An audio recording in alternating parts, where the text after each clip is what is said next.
All right, recording the top part of the pod. It's a little after 10 o'clock Pacific time. I just drove back from the Clippers-Nuggets Game 6, which was quite an affair. Rob Mahoney is here. Clippers dominated the entire game. James Harden was magnificent for three quarters. He was. It looked like they were about to put the game away 7 times, and it was just going to go into the 17, 18, 19 range. I was going to be able to drive home with 6 minutes left and start recording the pod with you. And then all of a sudden, the Nuggets were within 9, and they were within 6, and the PTSD kicked in. New arena, new energy, really good team. It didn't matter. The crowd got fucking nervous, and you could feel it. And I was getting flashbacks to 10 years ago, that Rockets game when they blew that 19-point lead, and they survived it mostly thanks to like a crazy Russell Westbrook play. A couple of them. How many excruciating layups is Russell Westbrook going to miss this season? I went with my friend Mike, who I shared tickets with, and we decided he was the MVP of the game because he did good stuff for both teams. Everybody had a positive interaction with him. It's true. Our guy balances the ledger. You know, he knows what he's doing out there. So I'll tell you what I saw in person, but what'd you see on TV? What jumped out to you? I think the Harden elements for sure, but also like this felt very much like the Nick Batum game, a game in which Batum completely changed the energy, completely changed the strategy. Ty Lue finally pulled the plug on some of Chris Dunn's minutes in the second half, which the series had been kind of building to that point over the last 3 games or so, to be honest with you. It felt a little inevitable, but once it happened, you could feel everything the Nuggets were trying to accomplish. It seemed uphill from that point, just from having Nick Batum on the floor. It was crazy. I don't think Chris Dunn played in the second half. A lot of the people in my section had been calling for this for a while. Just basically go bigger, longer. Sure. But the thing I wasn't expecting was Batum had a bunch of reps on Jokic defending him. Yeah. Now, we were playing blood sport rules tonight. I don't know if you noticed. I think there were less than 30 fouls total, and it was the same both ways. So that was how it was going. True. I went to the Laker game yesterday. I think there was close to 50 fouls in that game, and everything was a foul. This game, nothing was a foul, and everyone knew it. And Jokic, who was getting mauled every time he had the ball, but he was also mauling other people. There was a couple of plays where he was just shoving Batum backwards. He was shoving guys in the back to get rebounds. It was just full on warfare, which I would think would benefit the Nuggets, but I thought the Clippers, with their size and their physicality, kept up with it. Yeah, you would think so. But honestly, I think when you allow them to be that handsy and that physical, this is the kind of series where if the Clippers can control the glass and specifically keep the Nuggets off the offensive glass for long stretches, it feels like they're in control of these games. Like they're going to win the turnover battle so handily just by the nature of how they play and how Denver plays.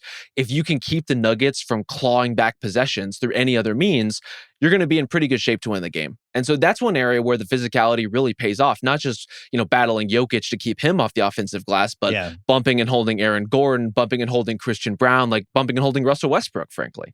Yeah.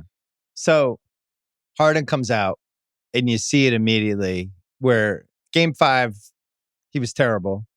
Game 6, he's doing that accelerator thing that he has. Yeah.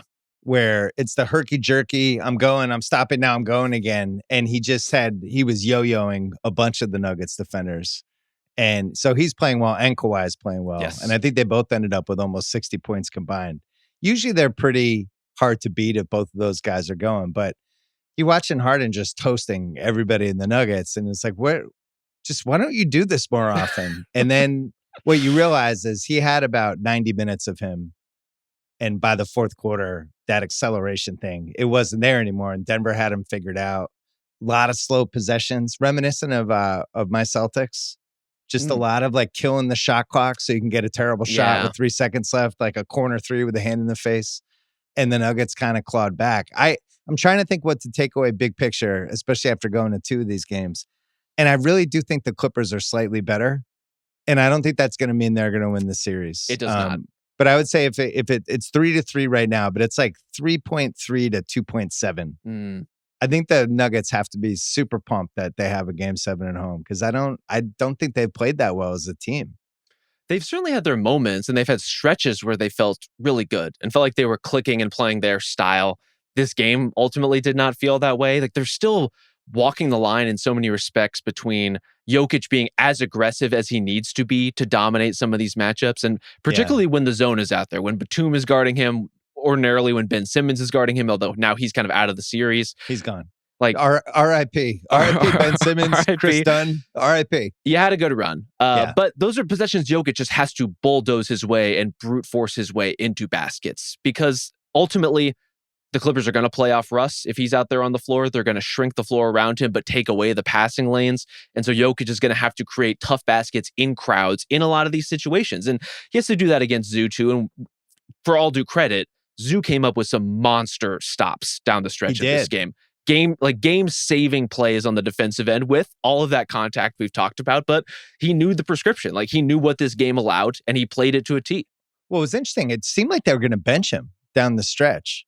I mean, Batum, and we were watching. Batum was that good, honestly. Right. It was crazy to think about. And we were watching on the bench. It was like 5 minutes left. There's a timeout, and Zoo wasn't coming back in, and we were like, wow, he's pissed. Like, he can't believe he's not coming back in.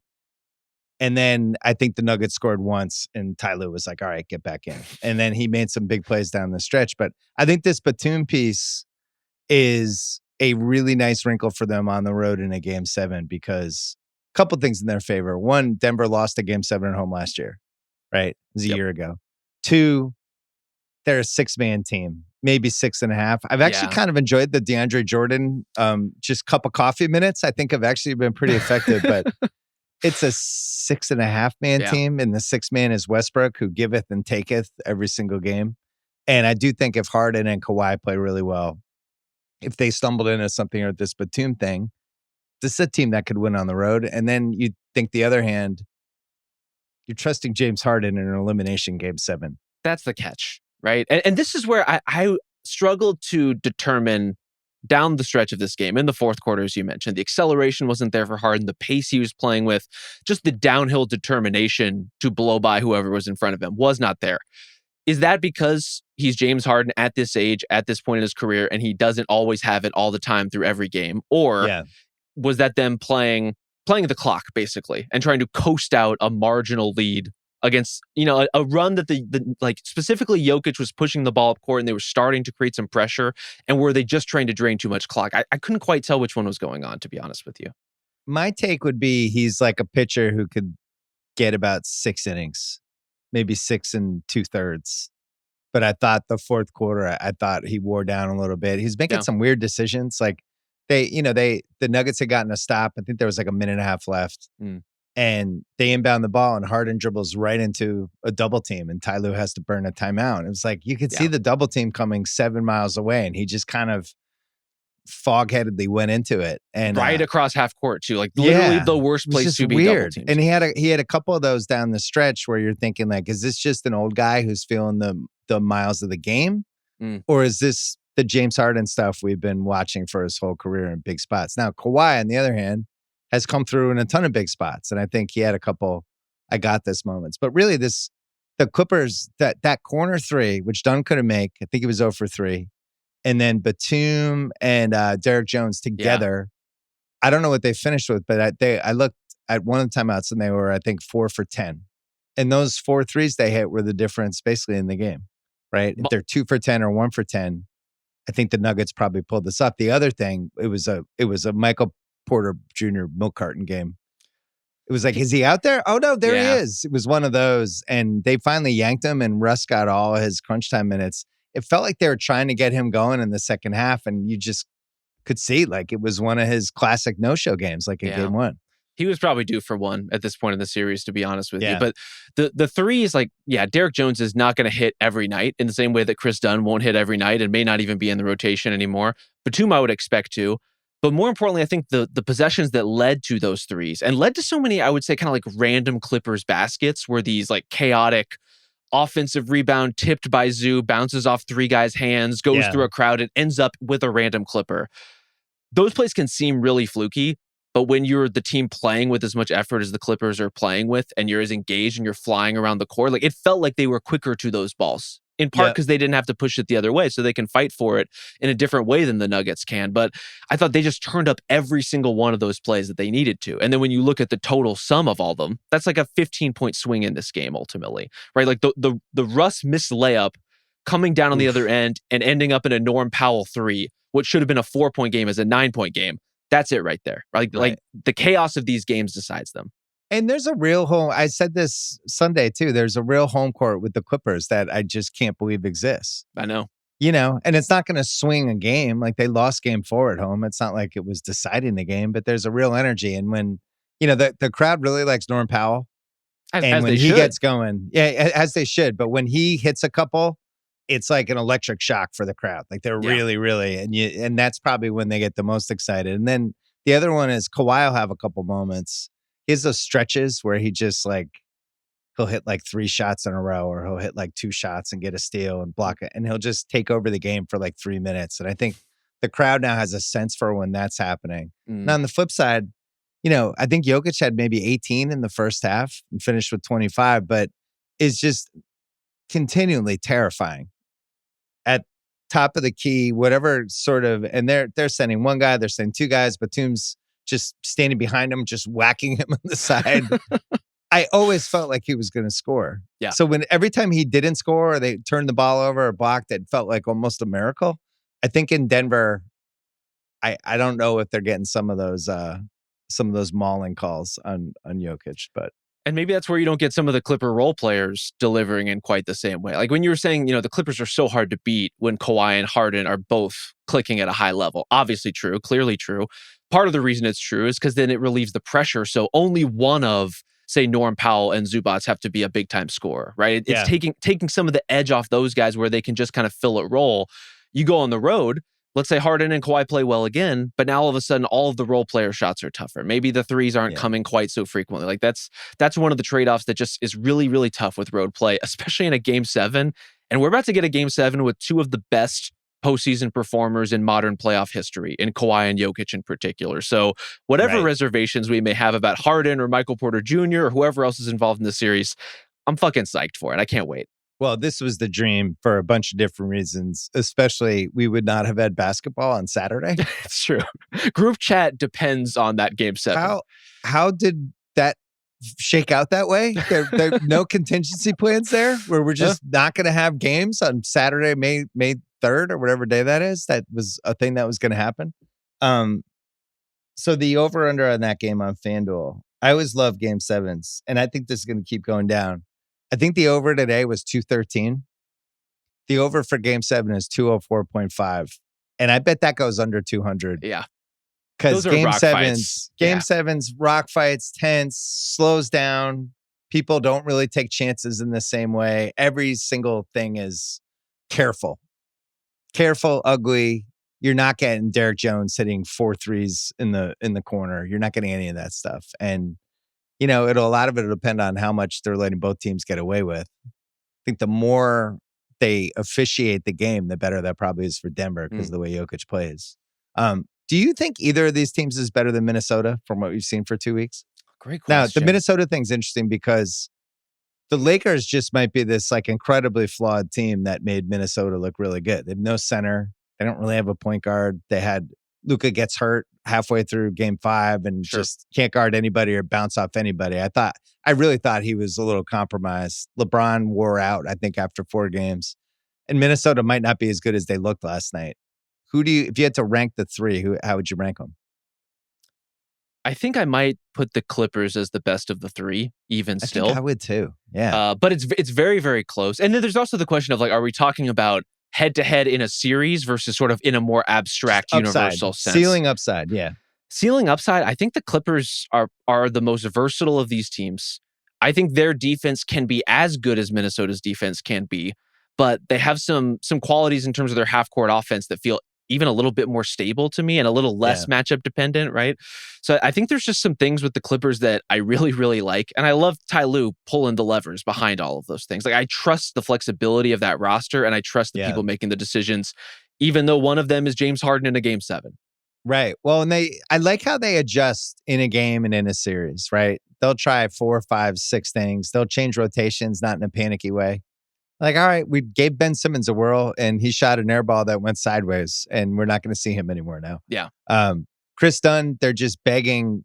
They're leaving him open by 10 feet. Like when it's 10 feet, maybe it's time to get somebody else. But I do think they have 2 lineups that I think really work in a muck it up game 7. One was that one we saw tonight where they just went long, right, with Batum. They had the shortest guy was Harden out of everybody that was out there. And then that other one was that one they played near the end of game 4 with the shooters when they did the zone. And it was just the all offense lineup with Bogdanovich. Yeah.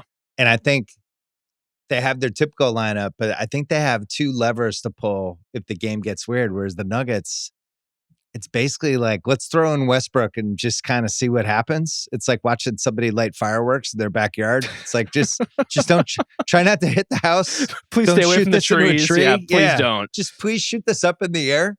And he's their fireworks guy. Other than that, they don't have a lot of moves. It's like, is Jamal Murray going to have it? Is Michael Porter going to show up? Are we going to get good Michael Porter? They don't really know what they're getting. Can I talk out of both sides of my mouth about this a little bit? Yeah. I think the Clippers are the better team, and I think they're going to lose in game 7. So things working against them. Road team game 7. James Harden in a huge game. Yep. Jokic is the best player in this series, although Kawhi, maybe he has something to say about that. The fact that Porter was so bad today makes me think he's going to be good in game 7, because that's basically what we saw in the game 4 that I went to on Saturday, where he was awesome and rebounding and playing with a ton of athleticism. So I bet they're going to subtly call him out and challenge him. And I really like the way Murray is moving and just looks in general. Like, yeah, if he had played this way in the Summer Olympics, I think Canada would have won the gold medal. He did the opposite. But they've been trying to get him to play that way in the Olympics for a long time. Right. The ship's probably said. I don't think it's going to happen. But I will say this Clippers win is particularly impressive in that way, because Jamal came out hot. He was scorching right from the jump. And it's hard in those Jamal Murray games to then put him back in the box, to kind of tamp down his sort of fire starter scoring. And I thought they really got a handle on him. They made him into more of a passer in a way that, opened up some shots for other people, but ultimately took some of the momentum out of the Nuggets offense. So big picture legacy stuff. Let's do a little legacy. Pre-game 7 legacy? Yeah, a whiff of a legacy here. Jokic losing 2 game 7s at home in back-to-back years when he's the best player in the world would not be great. Not awesome. The Nuggets blowing 2 game 7s at home in a row is a pulsating sign that something now needs to happen. Right? If they lose this, it's like now we have to do something. Somebody has to go. That sign has already been lit, I think. It's already been pulsating. I think we've been there for a little while. It's pulsating, but I'm not sure it's on 24 hours a day. I don't think it's like a diner sign. No?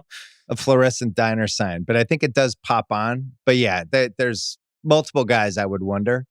Yes. And even if you work back for keepers, it's basically just Jokic, Murray, and Brown. And then you could tell me anyone else on the team, who knows? And I think Gordon's a keeper, but I think he would be the trade piece if you're going to blow it up. You know what I mean? That is fair. I think that was kind of my hesitation point as you were saying that. Is like Aaron Gordon, Mr. Nugget. Like, he is part of the DNA of that team. He's also, per the conversation you were having with Zach the other day about like Draymond as an amplifier. I think Aaron Gordon is a terrific amplifier. Like, he turns the Murray Jokic pick and roll into a 3-man action, like really triangulates some interesting stuff out of it.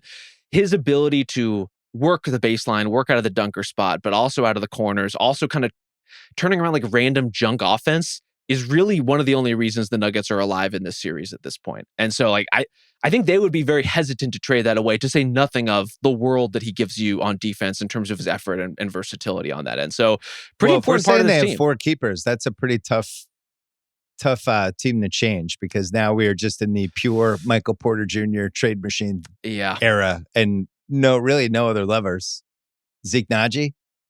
I don't think the market for Zeke is robust, in all due respect to him. Let's take a break and we'll talk Knicks-Pistons really quick. Our friends at FanDuel are getting you in on the NBA action during these playoffs right from the first tip. Right now, all customers get a no-sweat same-game parlay every single weekend when you bet the NBA playoffs. Just use your token on 3+ legs same-game parlay or same-game parlay plus on any NBA playoff game, and you'll get bonus bets back if you don't win. Golden State game 6, I'm in. I'm just in. I would go over on Butler rebounds. I would go over on Steph points. I would go on Golden State money line. That's an example of a same-game parlay you can do. There's no better place to bet all the action than America's number one sportsbook. Visit FanDuel.com/BS and get a no-sweat same-game parlay every weekend of the NBA playoffs. That's FanDuel.com/BS. FanDuel, an official sports betting partner of the NBA. You must be 21 plus and present in select states or 18 plus and present in DC. Opt-in required. Minimum 3-leg parlay required. Refund issued as a non-withdrawable bonus bets that expire 7 days after receipt. Max refund, $5 unless otherwise specified. Restrictions apply, including token expiration. See terms at sportsbook.fanduel.com. Gambling problem, call 1-800-GAMBLER or visit rg-help.com. This episode is brought to you by Degree Original Cool Rush Deodorant. Remember last year?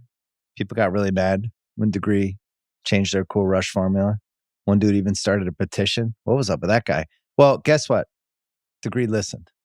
They admitted they messed up. They're bringing back the original Cool Rush scent, and thank God. You've got to love when a brand can own its mistakes, and it's in Walmart, Target, and other stores right now for under $4. Grab some. Find out why it's been the number one men's antiperspirant for the last decade. By the way, you should put that on, especially we're about to hit the summer. It's getting sweaty in the summers. The original Degree Cool Rush is back, and it smells like victory for all of us. Coming back, Knicks-Pistons. So I was in the car not realizing that Beyonce was playing at SoFi tonight right next to the Clipper game, and it took an hour and a half to get to Clipper game. Yeah. And my plan was to watch the fourth quarter on my phone at the Clipper game, and I could not do that. But I was listening on Sirius and just kind of playing off the announcers. And it was the Detroit Pistons announcers who were very, very excited.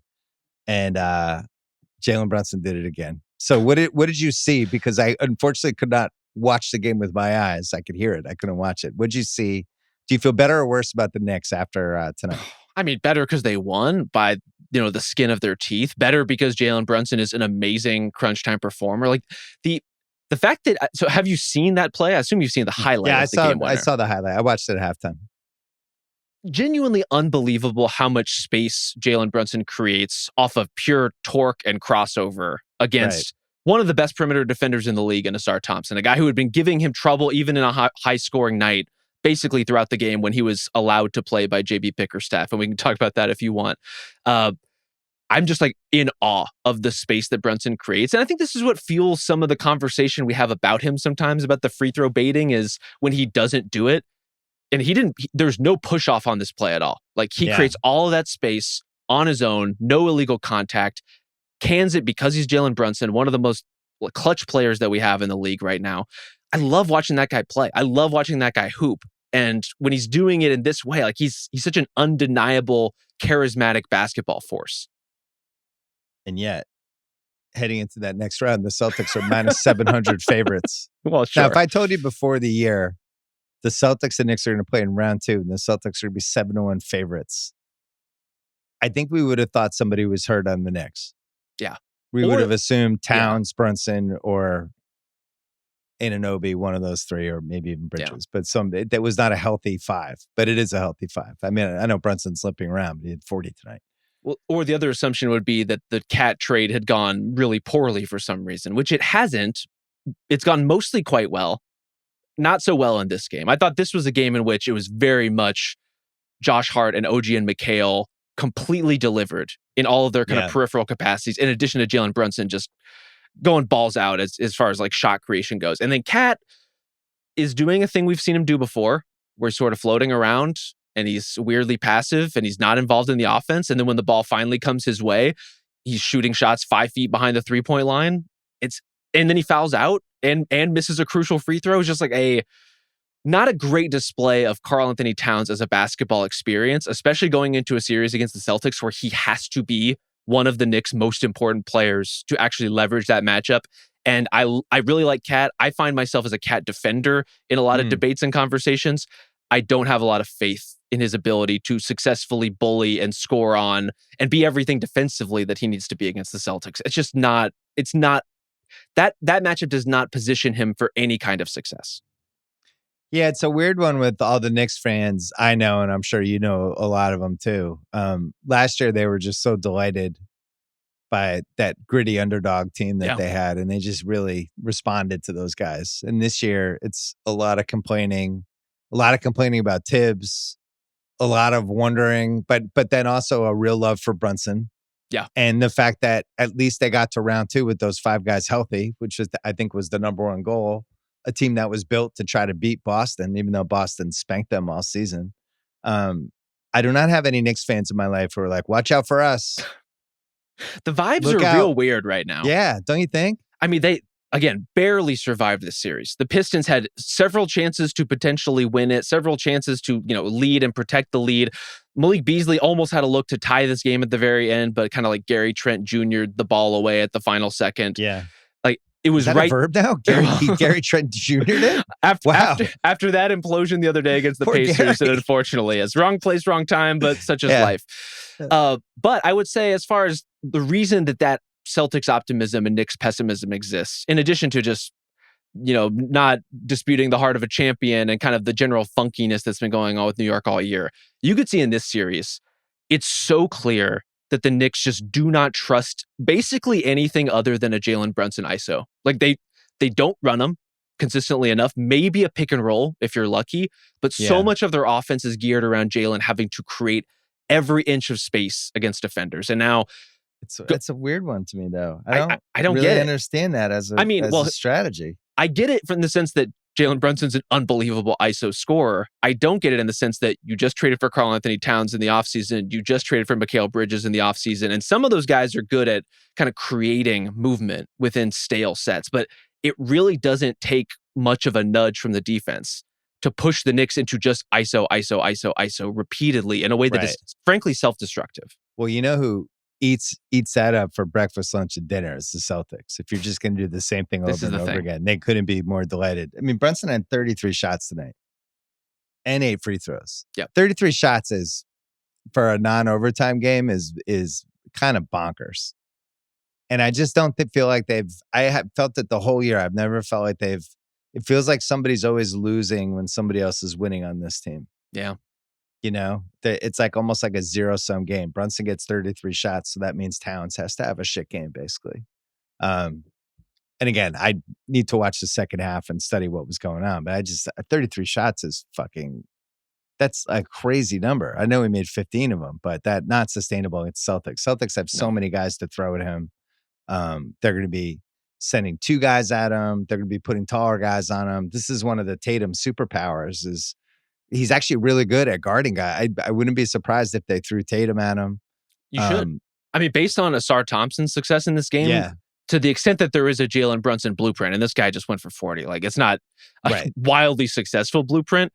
I thought Asar Thompson did a great job with the minutes that he was given and the assignment he was given. And that's kind of the Jalen Brunson story, is you try to put as much length as you can get away with. It's just usually wings and bigs have a much harder time hanging with Brunson's footwork.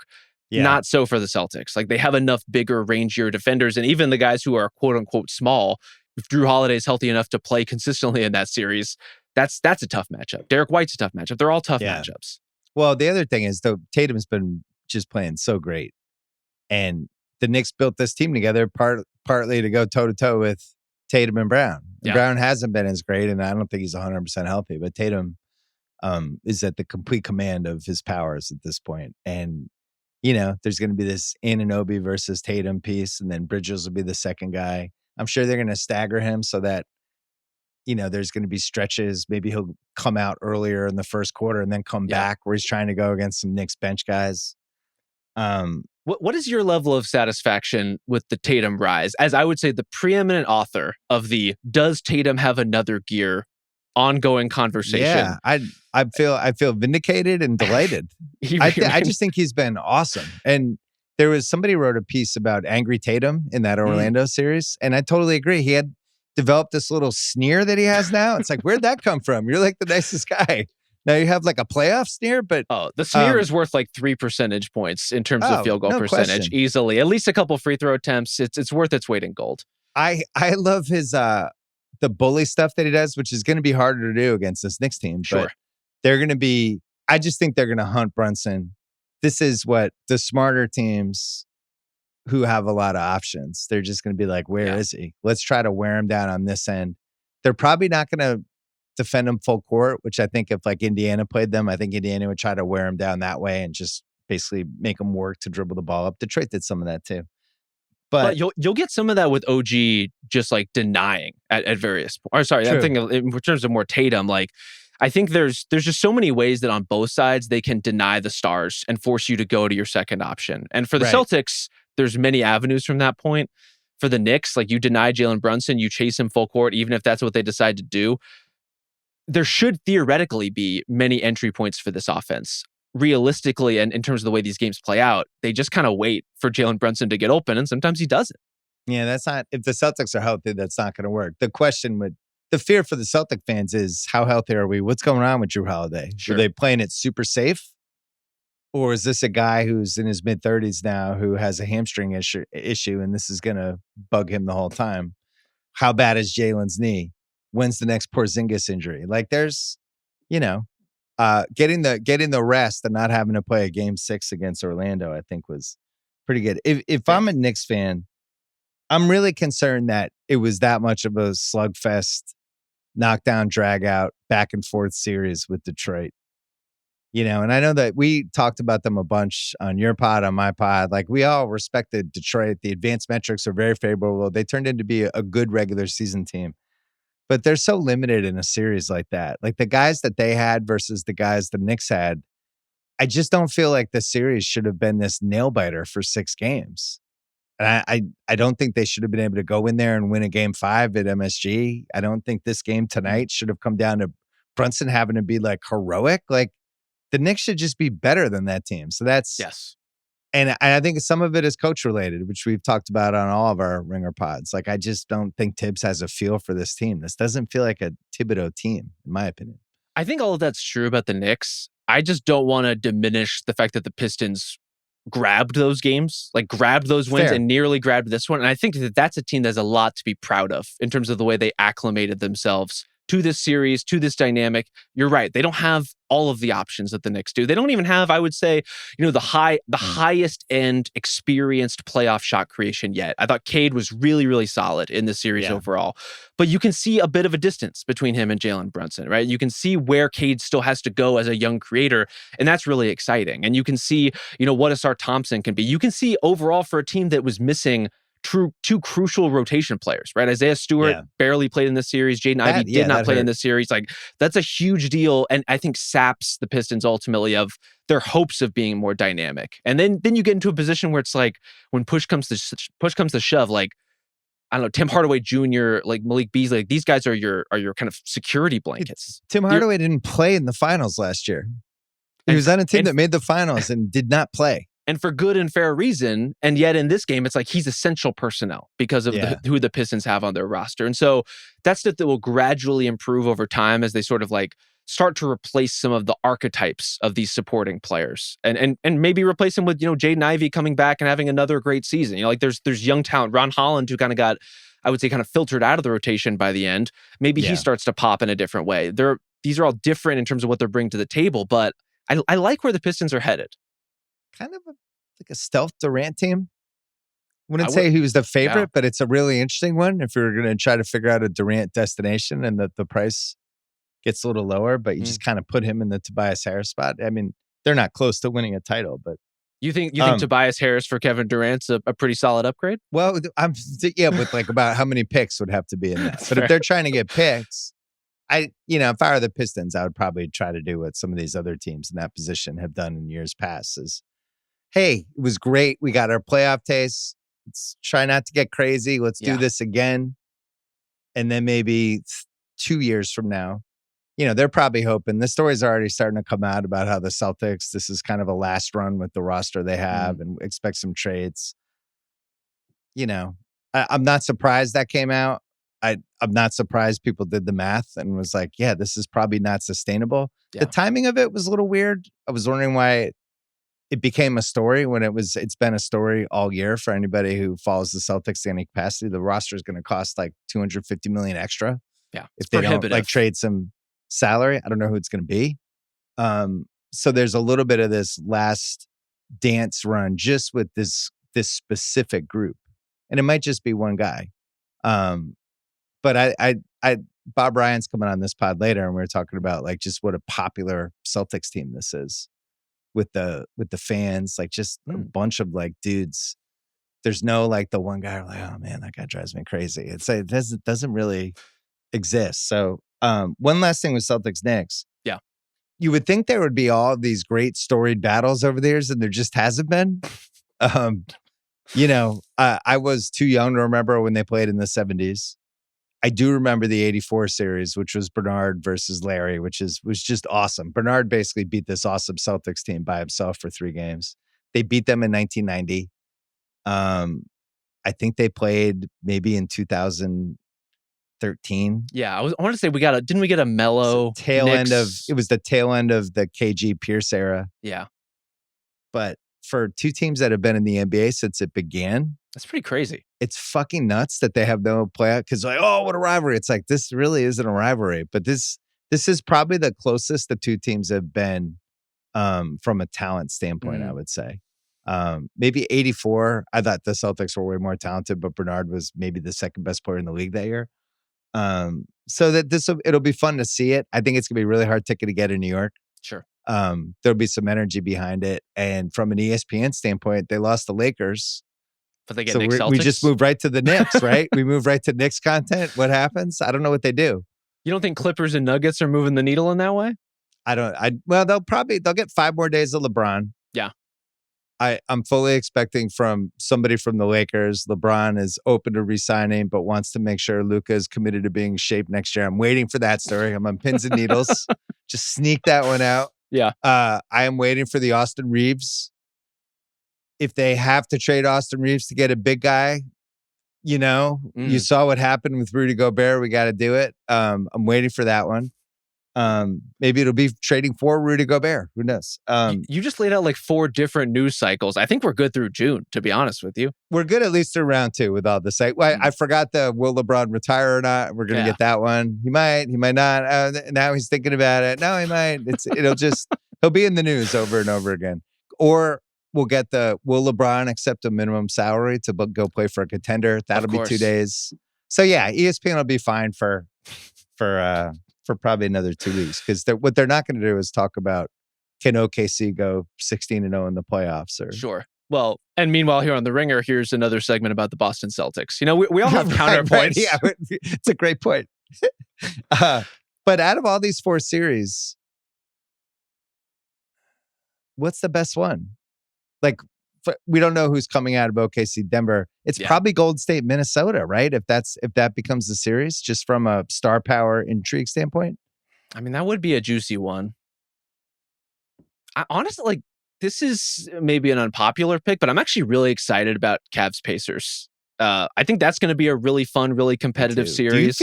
Are you with me on don't count the Pacers out for a massive upset corner or no? I'm basically always on don't count the Pacers out corner. So yeah, I think that has to be taken into account. But there has not been a bigger buzzsaw in these playoffs than the Cavs in the first round. So I'm eager to see what they get against better competition. Of course, I'm eager to see what OKC's got when they have to play someone who's actually going to put up some resistance. So honestly, it's been a pretty fun, if a little bit turbulent of a first round. The second round is going to have some real juice to it, though. Indiana's plus 410 in that series. And for the series spread, Cleveland will win in a sweep 4-1 or 4-2. That's minus 188. I think the Pacers are going to hang in this series. I've been saying it for weeks. I really think they have. I think they're really hard to play, and I think they really know who they are, and they have an identity, and they're going to be dangerous. I know you already got your Minnesota Lakers thoughts out. Can I just tell you how weird it was to go to that game last night and to experience Rudy Gobert in person? Who was awesome. Certainly the best game he's ever had, but just to watch the Lakers not try to solve the problem. This is like we win if we lose this game, we go home. Yeah. And they're just getting annihilated on the boards. And they were just like, even the guys on the court, like they weren't playing a center, but it's, Luka, it seemed like Luka was 100% healthy, but Rui and LeBron, it was basically, if they weren't getting rebounds, guess what? Nobody else is getting a rebound. Yeah. And they're 15 feet from the basket. It It was one of the weirdest games I've ever been to. I've never seen a team in a must-win situation just let the same thing happen over and over and over again.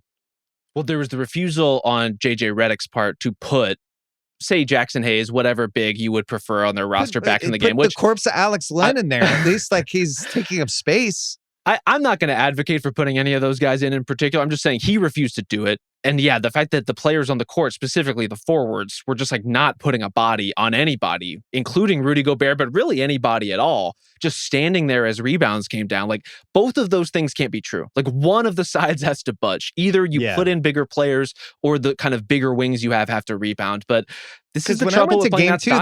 They were scrambling and gang rebounding and really being wary of it. In this game, they weren't. I thought when Maxi Kleber came in, I was with my friend Chen. First of all, I honestly didn't know he was on the team. Yeah. I didn't know like he was dressed for games. And he came in and I was like, is that he's been injured. Maxi Kleber?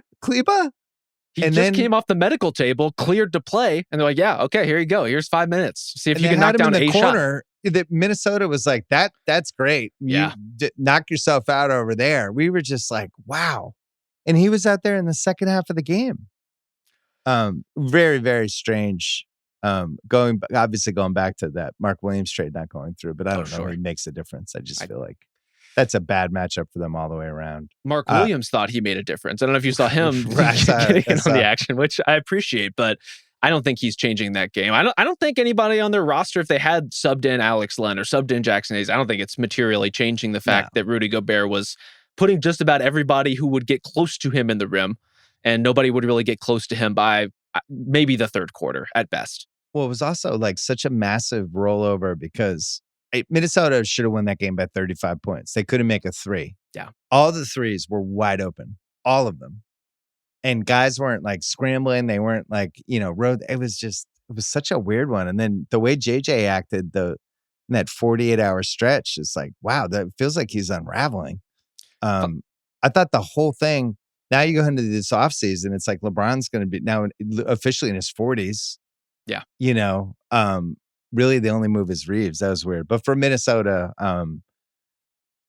Golden State, Minnesota probably has the puncher's chance against OKC because of the Edwards piece and the defense. But I'm still on Clippers have the best chance to beat OKC Island, and they're probably going to lose game 7.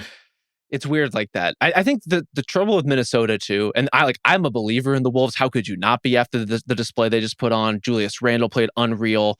Rudy Gobert obviously showed up in the way he did, and Ant has just been developing as a playmaker right before our eyes. Yeah. There's also some stuff happening on the periphery. You mentioned the 3-point shooting where like Nickeil Alexander-Walker low-key cannot hit a shot. Dante DiVincenzo cannot hit a shot. He was awful yesterday, yeah. Like that stuff, it either will come home to roost all playoffs long or it's going to swing back hard the other way. And I think that's the question if you're picking the Wolves as one of the definitive best teams left in the bracket is, are you betting on those guys to hit?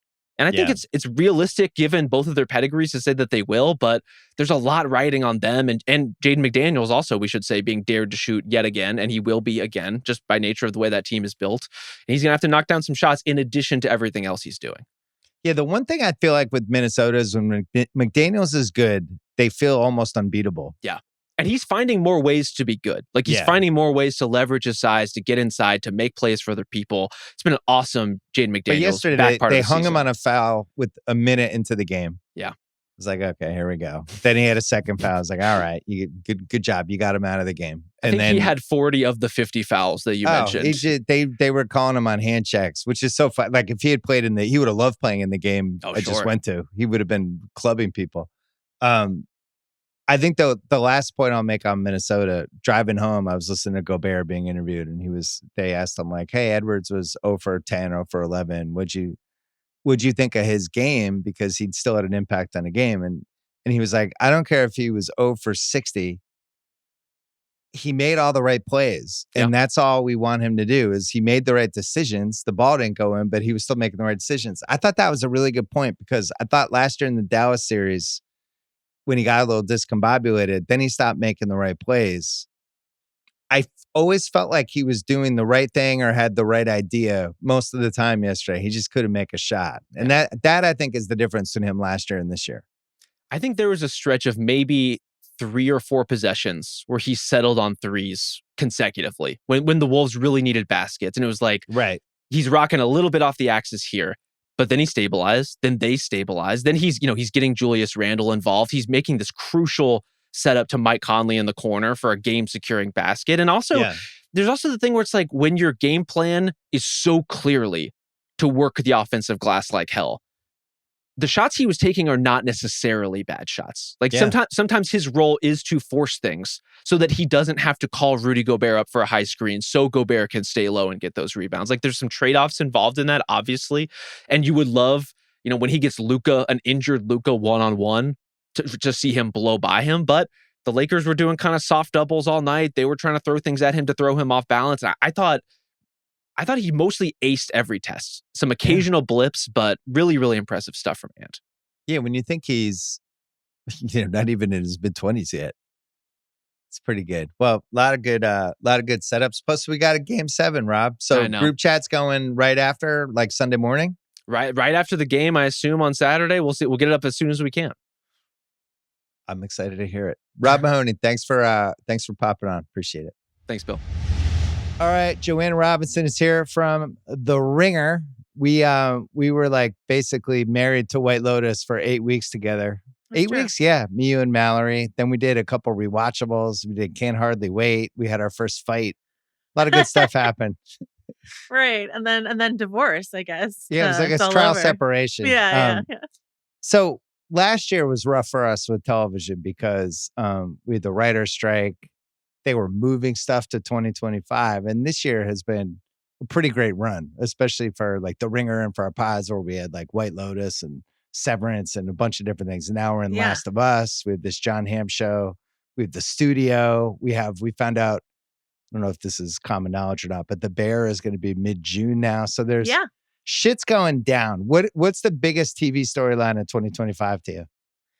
The biggest TV storyline for 2025, I think, is that the good IP is actually delivering. Because I know you didn't mention Andor, and I'm not going to try to make you talk about Star Wars on this podcast, but Andor is firing on all cylinders, the Star Wars show. Yeah. And The Last of Us is incredible.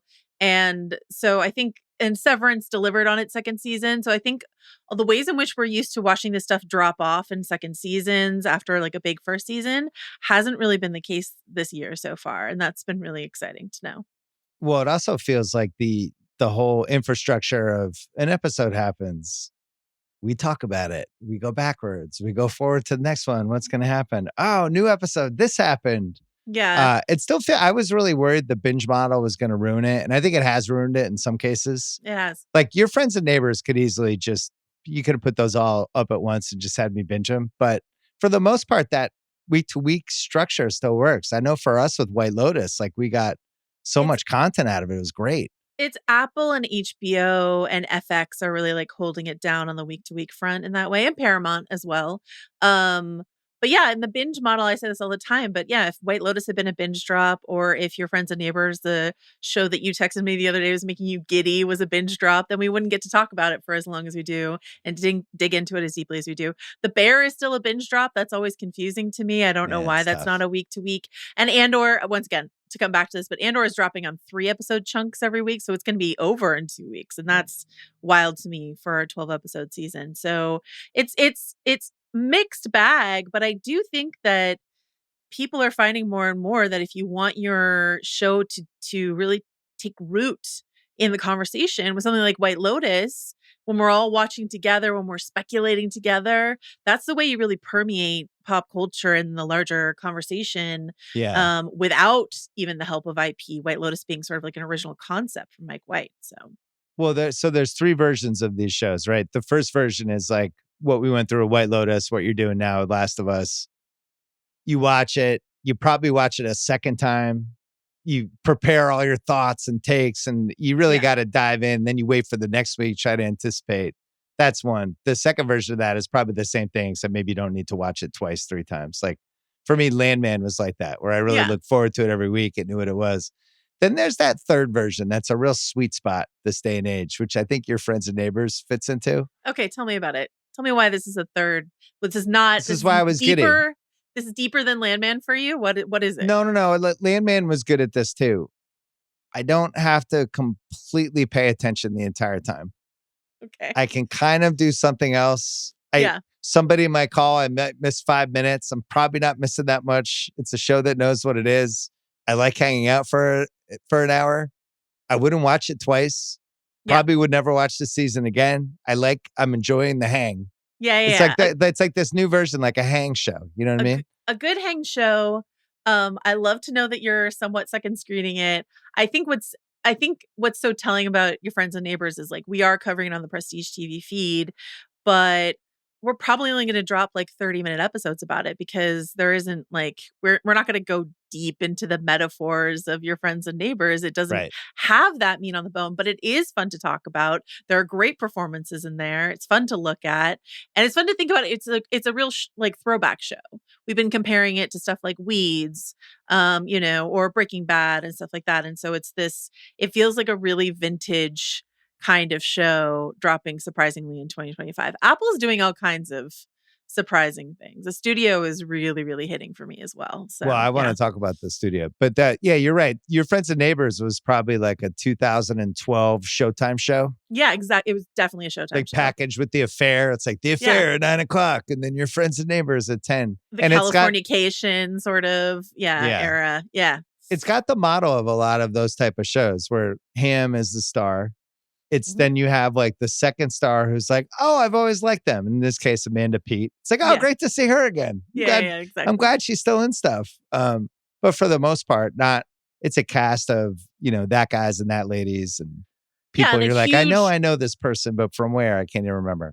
A huge roster of side characters. I did have a question for you about Your Friends and Neighbors. I was curious about when we were talking about it as this kind of throwback show. I was remembering that when shows like Homeland or The Good Wife came out, there was all this conversation about the teen characters and how annoying people found the teen characters. Yeah. What do you think about the kids on this show, on Your Friends and Neighbors? It's so funny you asked this. I just was talking to somebody about this who works in TV and who had kids around the same age as my kids. And we're just like, it's just amazing how TV gets this wrong. Because you'd figure some of the people that write or run shows have teenage kids or just had them or in the middle of having them. And they just don't get it. They're all kind of like anytime you have like a female daughter, like a 15-year-old daughter character, they're always like super snarky and angry. They have no other dimensions other than that. The boys are always like crazy awkward. And that's just kind of what they've decided all the teen characters on all these shows should be. And I don't really fully understand it. What do you think they should be like? More people that I could see, like, I judge it by the kids that pass through my house, right? Yeah. Like my son will just have 4 people over randomly and I'm like, hey, what's happening? Or the same thing when my daughter was living with us in high school. And I don't know. They're just kids. I think teens are way more interesting than we see on TV. And maybe they don't know how to write it. I mean, I really miss when, as you and I both enjoy, I miss when teens were played by 30-year-olds like on 90210 or The OC. Now they're casting actual teenagers, and it highlights even more how they're getting it wrong. Because when they cast 30-year-olds, we're all like, we know we're not watching actual teenagers. We're watching like an invented fantasy version of a teenager. But when you cast an actual teen, I'm like, this doesn't bear any resemblance to any teen I know in real life. Does any show get it right? Is anyone getting it right? Well, the funniest is Landman, because I think the lady who plays the teenager is like 29 in real life. She is also in 1923 in a completely different role. But no one's getting it right. You guys like Sex Lives of College Girls. I thought the youngest son on White Lotus, Lockie. I thought Lockie was a pretty interesting character that had some dimensions. Now he was heading to college, right? He was like a senior. Yeah, it's like 19. Yeah, 18, 19. Well, we were talking about when we did Can't Hardly Wait, like how many of those archetypes they either got wrong or there was way more there or stuff they missed. I just think Hollywood's always had issues with this. Yeah, it's true. Well, I'm glad to know that you think that Lockie, a character who gave his own brother a hand job on the White Lotus, spoilers White Lotus, is, well, maybe is the most that part accurate was depiction unusual. But just like a sense of like, I think when, it really depends on the year, but kids when they're 15, they're trying to be 17, right? Yeah.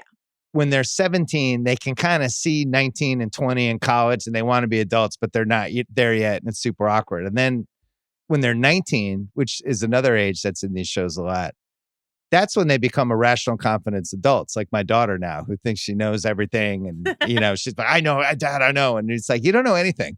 But it's weird. They can never nail it. And I think a big part of it is they have tried to zag and cast the people that are more age appropriate. And then you're heading into a whole other thing where you don't know if you're getting good actors or not. Yeah, that's true. My favorite thing that TV writers now and probably always have done is, they did this with like Dylan on 90210, is they give the teen characters their own, the pop culture interests of their generation. So like if you watch Euphoria and all those kids go to a Halloween costume party and they're all like dressed as, Baz Luhrmann's Romeo and Juliet, or, like just pop culture references that are not of their time, no matter how much teens are like obsessed with the 90s right now. It's just clear that the writer's room are like, this is what we think is cool. And the way we code our coolest characters is to give them interest in pop culture from the past. And those are the cool characters on your show, like Dylan, etc. And I just think that's really funny. They're not even trying. The Homeland daughter was really when that's the fork in the road for how we did this. But I mean, your friends and neighbors, the best thing is it's basically a John Hamm show. And if you like John Hamm, you're going to like the show. And I like John Hamm and I support all John Hamm projects. But this is like, John Hamm, just cook. You ran out all your money. Your wife's sleeping with this other guy. You're paying alimony to her. You just got fired for no reason. Just start stealing from people you know. I love a heist personally. I have a question for you. As you know, I'm covering this with Rob Mahoney on the Prestige feed, NBA, expert. What do you think of the basketball player on this show? I have some questions. I have some thoughts. There was a pretty strange party basketball scene they had in one of the episodes that I was like, well, this will never, ever in a million years happen. But I do think some of the dynamics they have are pretty fun, about like the country club dynamics, the paying some sort of private coach. How much should we spend? Do we need to get another guy? We've got to get our daughter in a college to play this sport. Like some of that's pretty good. And then the dynamics of when you have this big extended circle of friends, which I'm certainly have had different versions of that as I get older. Yeah. One divorce or separation can be such like a catalyst for a conversation, whether they're in the room or not. For people, how do you bring it up or not? How do you talk about it? Do you take sides? So they've hit some pretty good stuff. But this to me is like a typical Apple show. It's like the morning show. It's just these kind of fun shows that you have to watch kind of one episode of and you get it. Yeah, I was thinking about Bad Monkey, similar, like in that vein, in that it's like it's such a showcase for Vince Vaughn and then everything else that's happening around him. But like if you love Vince Vaughn, you're going to love Bad Monkey, and if you love John Hamm, you're going to love Your Friends and Neighbors. And but that's kind of the Apple model, right? The person to put in the square picture with the title of the show, and you always know who it is, right? It's like, oh, Vince Vaughn. Okay, what's he up to? Yeah. And sometimes it doesn't work, where it's like, Billy Crystal, he's a psychiatrist and he looks sad. I'm going to stay away. No thanks. But that's what they do. The studio is riding a lot on, do you like Seth Rogen? Here's the studio. But I think the studio has much, much more on its mind to say about the world it's existing in. You and Sean and I talked about the studio early this season. How are you enjoying now that you've seen more? Yeah, we did the Prestige. We did the first, I think 3. And I think we were all really interested in it. You guys liked it a little more than I did. I thought the energy was definitely a choice. And they've kept that energy every episode. It's really interesting. It's, to me, it's like the rehearsal or some of these other things where people decide creatively, we're going for it. And you're either going to be for the ride or you're against it. And they have a lot to say about the studio system, why things are made, why choices are made. They're trying to satirize and parody everybody at the expense of where sometimes you watch and you're like, oh, come on, that wouldn't happen. But I don't think they care. Right. Yeah, no. So it's a fun hang. I think it seems like the younger generation, like Craig Horlbeck, loves it. Yeah. Right. So there's a certain generation that isn't familiar with the player and some of the other times that people have made shows like this. And so for the first time, they're seeing a show like this, and they're like, so "This you're is like, great." do you feel like, oh, you don't even know the player? You don't know what you're Yeah, or like missing? Larry Sanders, or a lot of Yeah. these. It's Yeah. dipping and pulling from a lot of things I've already seen. So I kind of know. I don't find it that surprising, but Yeah. You I don't feel like still it's giving glad you that anything fresh. exists. So what do you think? Yeah. What's been your take through 7 episodes?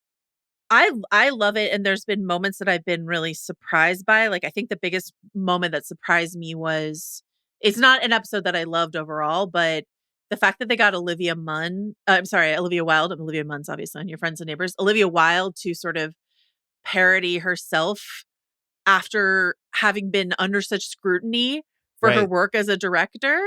I thought that was pretty interesting that they had that conversation with her and was like, look, it'll be great for everyone. You'll show that you have a sense of humor about yourself, and we'll just go ahead and do it. I think that's always really fun when you can imagine the conversations that they had with the person who's playing themselves and say, look, everyone's going to really love that you did this, that you let them know that you know what they're all talking about. And you showed an even more extreme version of it on screen. And that's been the blueprint for all of these things, where they were always able to get good cameos that are smartly thought out, where it's like, here's this public perception of you. We're going to twist this a certain way and try to use this. So, and this will be a win for you. And then usually it is. Ron Howard made it up in episode 3. Works. But the rest. And I think it's really interesting to think about, to your point about like the rehearsal or the studio. I complain all the time. All of us who cover TV complain all the time that there's too much television, and there are tons of shows that go unwatched, unnoticed by people. But the advantage of having so much television is that studios will greenlight something that seems really niche or really odd or really experimental, like the rehearsal, and just say, go for it. We have the space, we have the time, we think we have the money. Now they're realizing they don't have all the money in the world, but we think we have the money to try this. Let's try it. And when it hits, it's extraordinary that something like the rehearsal exists, and you don't get that in the sort of TV landscape that you and I grew up in. That's a great point. Well, I feel like, I think about the studio and what's missing for me, because I've watched every episode. I look forward to it. I don't always love it, but I'm glad it exists. Yeah. I don't like Seth Rogen's character. I'm not rooting for him. Yeah. I like how he's drawn out. Like, I get it. Like, I totally get the character, but you're making him the hero of a show, but he's not a hero, which I think is the point. But it's like, I'm 7 episodes in. It's like, am I rooting for this guy to flame out or figure out like, oh, I can actually use my powers to save Hollywood? And maybe the show hasn't figured that out, but we're on this journey with him, and I don't know what the journey is, and I'm not sure what my role is. Am I rooting for him or against him? I don't know if the show's figured it out. It's funny to hear you describe that, because I am rooting for him, but I hear what you're saying in that he's a doofus, he's like a fuck up, like all this sort of stuff like that. So, but that's the exact same journey I'm on with Your Friends and Neighbors, where I'm watching John Hamm's character Coop, and I'm like, am I supposed to like this guy? Am I supposed to be rooting for him? I don't mind the crime. I don't mind the B&E. I love a heist, but like, he seems like he was a bad husband and a bad dad, and kind of a callous dude. Am I supposed to be wanting him to succeed or wanting him to get busted? What am I looking for inside of this show? And that it doesn't have to be someone. A character doesn't have to be someone I'm rooting for. They just have to be someone I'm interested in. You know what I mean? And so, like, if you're interested in what Seth Rogen is doing in the studio, for me, that can carry me beyond whether or not I want him to succeed or not. Do you know what I mean? Yeah, I know what you mean. I think it's weird. Both shows, even though I think the studio probably put a little more thought into everything it's trying to do than Your Friends and Neighbors, but I think both of them are trying to say something that's not about the main star, right? The studio is pretty obviously trying to make all of these points about, this is why we all complain about Hollywood all the time. This is the thought process. These are the people that are responsible for the choices of the shows and movies that make you mad when you don't understand why there's not more good stuff. This is why you're seeing all of it right now. So I get that. These are the people who don't know how to write teenagers on your favorite TV show, et cetera, exactly. Et cetera. Yeah. Your Friends and Neighbors, I think, is way less interested in the John Hamm piece and more interested in this whole culture of wealthy people, their relationship with one another, their possessions, and the fact that they have stuff and they don't even realize stuff's gone. when they're just collecting things. They don't even know what it is. They have a basketball court. They don't use it. They want their daughter to play tennis because it'll get her into college and it'll be a good thing for them, not for the daughter. And so it's hitting this like, why are the choices that all these wealthy people are making? What's the point of them? That I actually think is a really interesting concept. Well, I think it's interesting to watch Your Friends and Neighbors right off the heels of White Lotus, which is also a show that A tries smarter to version. Yeah. look at rich people and, hey man, they also have problems. They're not happy, even though they're surrounded by all this luxury. Yeah. But I think it's Except for Greg Gary. He didn't have problems. Oh, He's he's figured it fine. out. He has a He's great totally house fine. and he knows what he likes sexually. He's good. But I think both those shows are trying to have it both ways, where they're critiquing that class of person while also inviting you to sort of luxuriate in this world and just have this Yeah. sort of escapist fantasy that you too can have a Right. watch that costs this much money, or a swimming pool that looks like this, or a catered birthday party that looks like that, like that. Or a shelf of watches. Yeah, Just like, here are all my luxury watches one by one. Do you have a watch shelf, Bill? Yeah, I definitely 100% no. I don't know, man. Is there anything on Your Friends and Neighbors that you saw that you're like, yeah, I should do that. That's something I should do. I mean, when they went to the guy's little private basketball court, I was like, that's pretty impressive. Little indoor court out of nowhere. Some of the part they maybe don't hit hard enough, especially with older parents, is how drunk people get. They've gotten it a little bit, but it's definitely something you see when people have like the kids go to college and it's just like the couple left, like people getting like hammered. It's like this whole, that's what I've never seen in these shows in the right way, where it's like, whoa, that they can't even walk and they're 54. The more you talk about this, Bill, the more I want you to make this show. I want you So to I make the should have been a show. consultant. Yeah, I want you to make the show where you get the teenage characters right and show what the well-to-do empty nesters do once their kids are off to college. It doesn't even have to be well-to-do. I think it's everybody. If you're building like your whole life around work and your kids, and then the kids just go. Some people, Just first fill of it with all, you booze. better really like who you're married to, which I'm fortunate enough. I really enjoy my wife's company still. But Yeah. you better really like whoever you're married to. Yeah. And you better be prepared for like, guess what? There's going to be a moment when your kids don't really want to hang out with you and they're just going to leave and they're going to go and it's just going to be you guys. And some people are like, that's how it goes. All right. Wait, can we talk about Last of Us? Sure. What do you want to say? I don't watch that show. I know you don't. I know. Are you having any FOMO, given that The Last of Us and Andor are dominating at least a lot of the conversations we're having at The Ringer? Is that something like, does it bum you out to not be watching these shows, or how do you feel? I don't. I think I'm going to watch Last of Us at some point. Really? Yeah. Okay. I do. And then, by What's the it way, gonna I watched take? the first 5 episodes. Yeah. I just wasn't, for me, those bleak end of the world type things. Like you really kind of have to be in the mood post COVID, I wasn't really that interested to explore the end of the world, but maybe No? I'll get there in the late 2020s. I don't know. Andor is something like, that's one where I think you really have to buy into the Star Wars universe. And I think it becomes more meaningful, right? I just couldn't step into Andor unless I had some background, right? To a certain degree, but I think, when you listen to Chris and Andy talk about it on The Watch, they have been so disillusioned with Star Wars.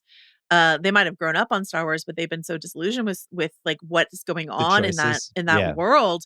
And what Tony Gilroy is doing with Andor is just like making a really complex show about politics and spycraft and all this sort of stuff, and with like this barely visible veneer of Star Wars on top of it. So I actually think you could watch and enjoy. Interesting. I should just watch the first one and see what I think. Yeah, see what you think. I mean, the problem is I'm just on these terrible channels like Tubi and Pluto and just like, oh, Death Wish is on. And I'm just watching some movie from 50 years ago. Do you pull up Pluto because it is comforting to see the old like grid of what's on? I love the grid. Yeah, I love the grid. I still have cable too. Same thing. Yeah. I'll zip through the movie channels and just what's on. Yeah. The Tubi main screen's great. I like what Amazon will get frisky sometimes with like 90s classics or 2000s movies you haven't seen. I like having my handheld. So you're happy with The Last of Us. I know you're covering it all over the place. Yeah, I mean, can we spoil the big thing that has happened this season that everyone already knows about? I feel like at this point, everybody knows, right? How would you hide from that one? Yeah. Right. So they kill off the main character. So Pedro Pascal is not on the show anymore. Looking at it from the outside in, like, do you have any reactions to that? Yeah, I was startled. Yeah.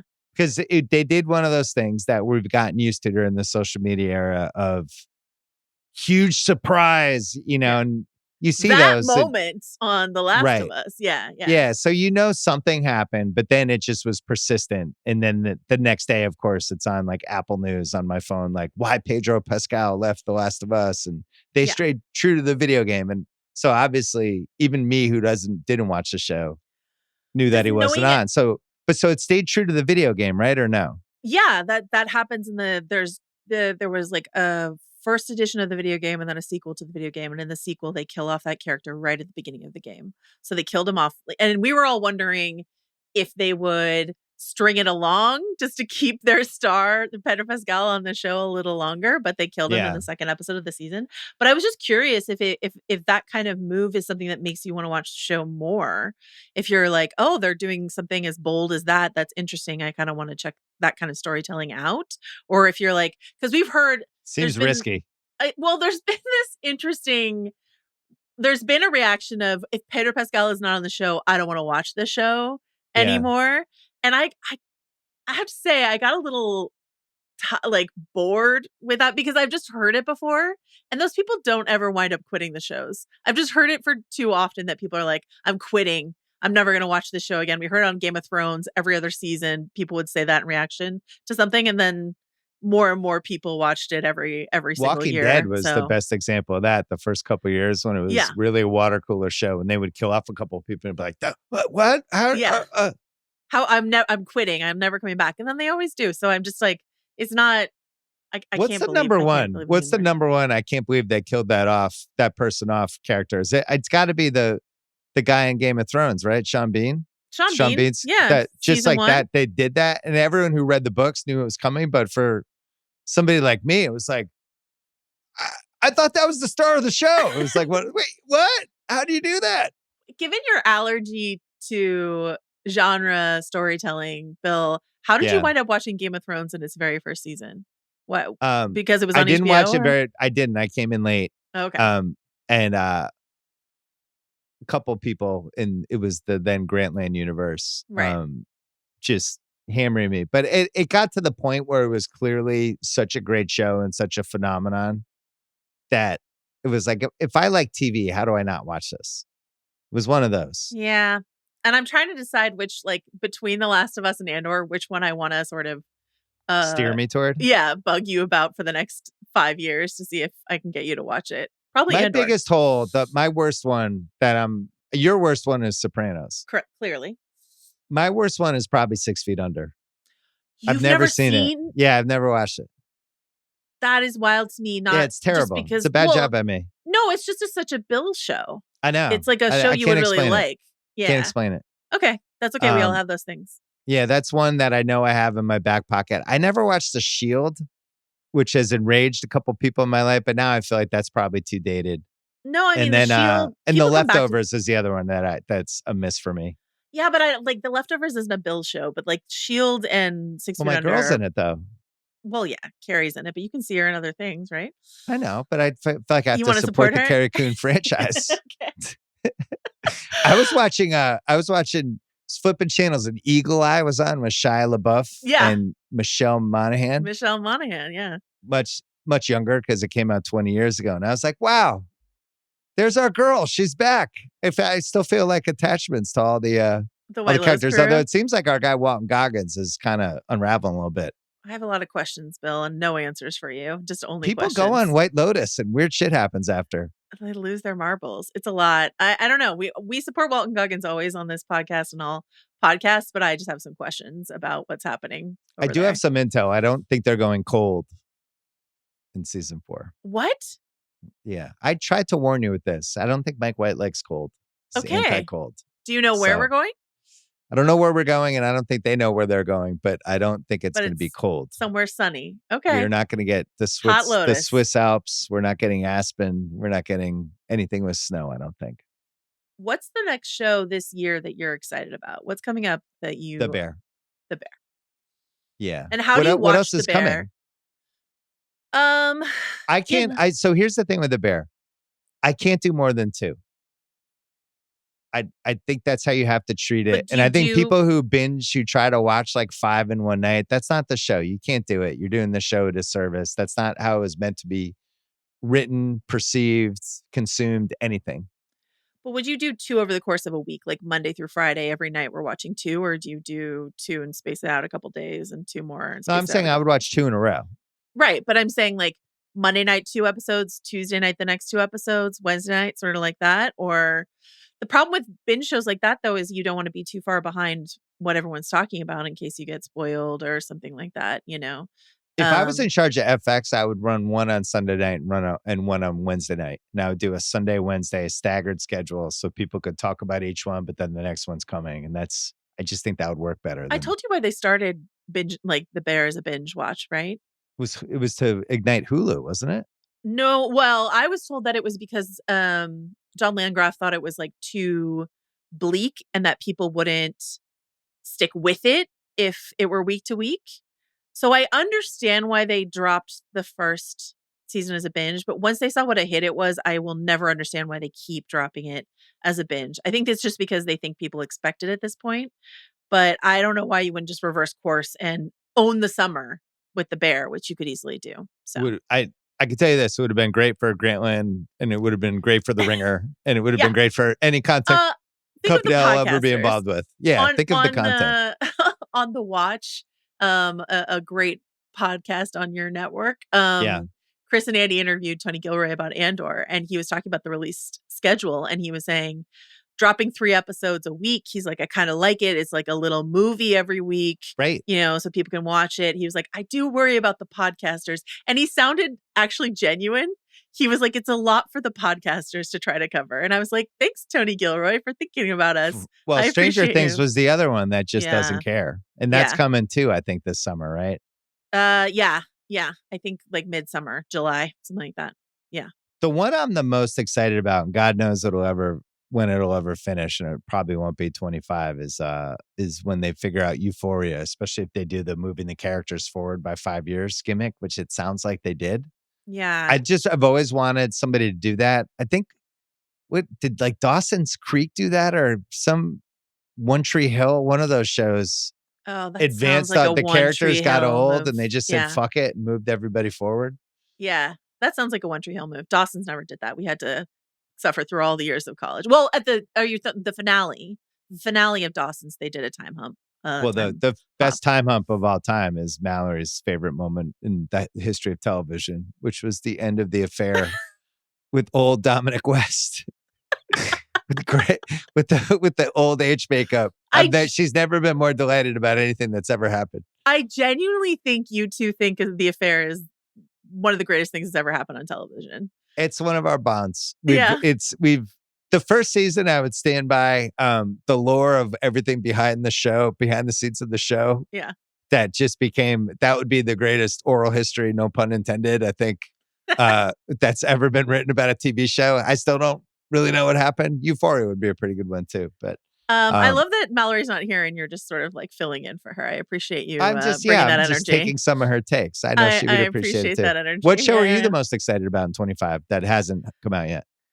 Well, we got another Throne show coming up, A Night of the Seven Kingdoms. We just don't know when it's coming. We thought it was coming after The Last of Us, but they haven't even announced a date yet. So I don't know when that's going to happen. But I'm really, really excited for that one. To podcast about it with Mallory and Chris, I think is going to be really fun. So that one should be good. There's a new show from the creator of Mayor of Easttown. Oh, that's like going that to kill. Yeah, that's going to be a really good one, I think. So, you know, there's a lot to think about in terms of what we want from television going forward, because television is radically changing in terms of how they're making it and what exactly they're making. And so I think the more that people can make it clear in terms of conversation or engaging what actually hits and what they're not actually watching. I mean, your friends and neighbors, you're saying you're watching like 80% of it. Is that what you said to me? Something like that? Yeah, I wish there was some way to keep like how they have Oura rings and Apple Watches, like where your eyeballs go during a TV show. It's like, is it like a 72% I'm looking at Yeah. the TV during it? Yeah. Is So it an 80? Are we at 30? Where are we?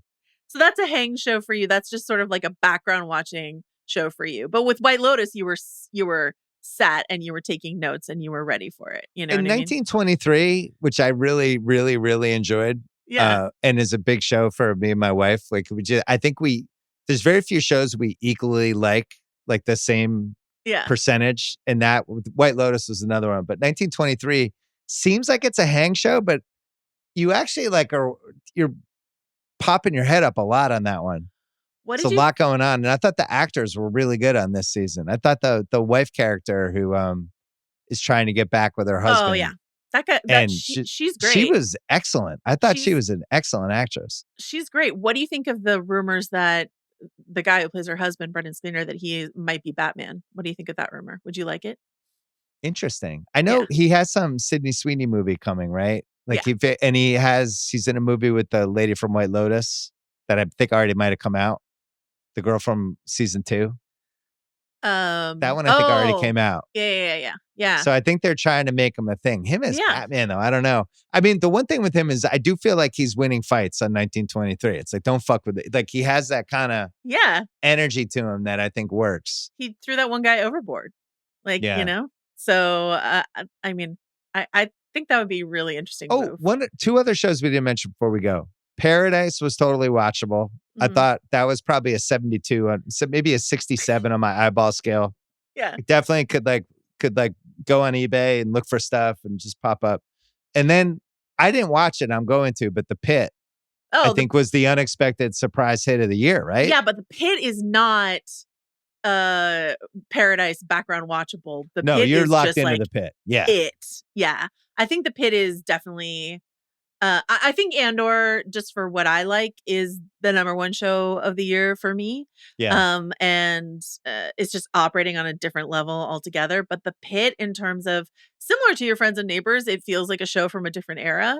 Yeah. We feel like we're just watching ER but elevated ER. And sounds great. Elevated ER is a great idea. I would have bought that one in the room. Oh, we're doing elevated ER? Done. The best part about The Pit, not just that it ran longer than your normal HBO show runs, so you're just like really with the characters week to week for a while, but it's coming back at the top of next year. Like we don't have to wait 3 years for another season. They're bringing it back at the same time next year. And so, that's how we used to watch television. But yeah, The Pit is, I mean, absolutely killer. I can't wait for you to watch The Pit. I can't wait to hear your Pit takes. I'll be banging. Once we get through NBA playoffs, when we hit like mid-June, that's it. I would be all caught up on all TV by probably mid-late July. So what I'm hearing, though, is that you want to podcast about Euphoria season 3 with me. That's what our plan is for. I think I'm too old to be on that podcast. Are you? But no, well, first of all, I don't want to jinx it because God only knows with all the people involved in that show if we ever get to the end of a season 3 filming. But they are filming it. Yeah.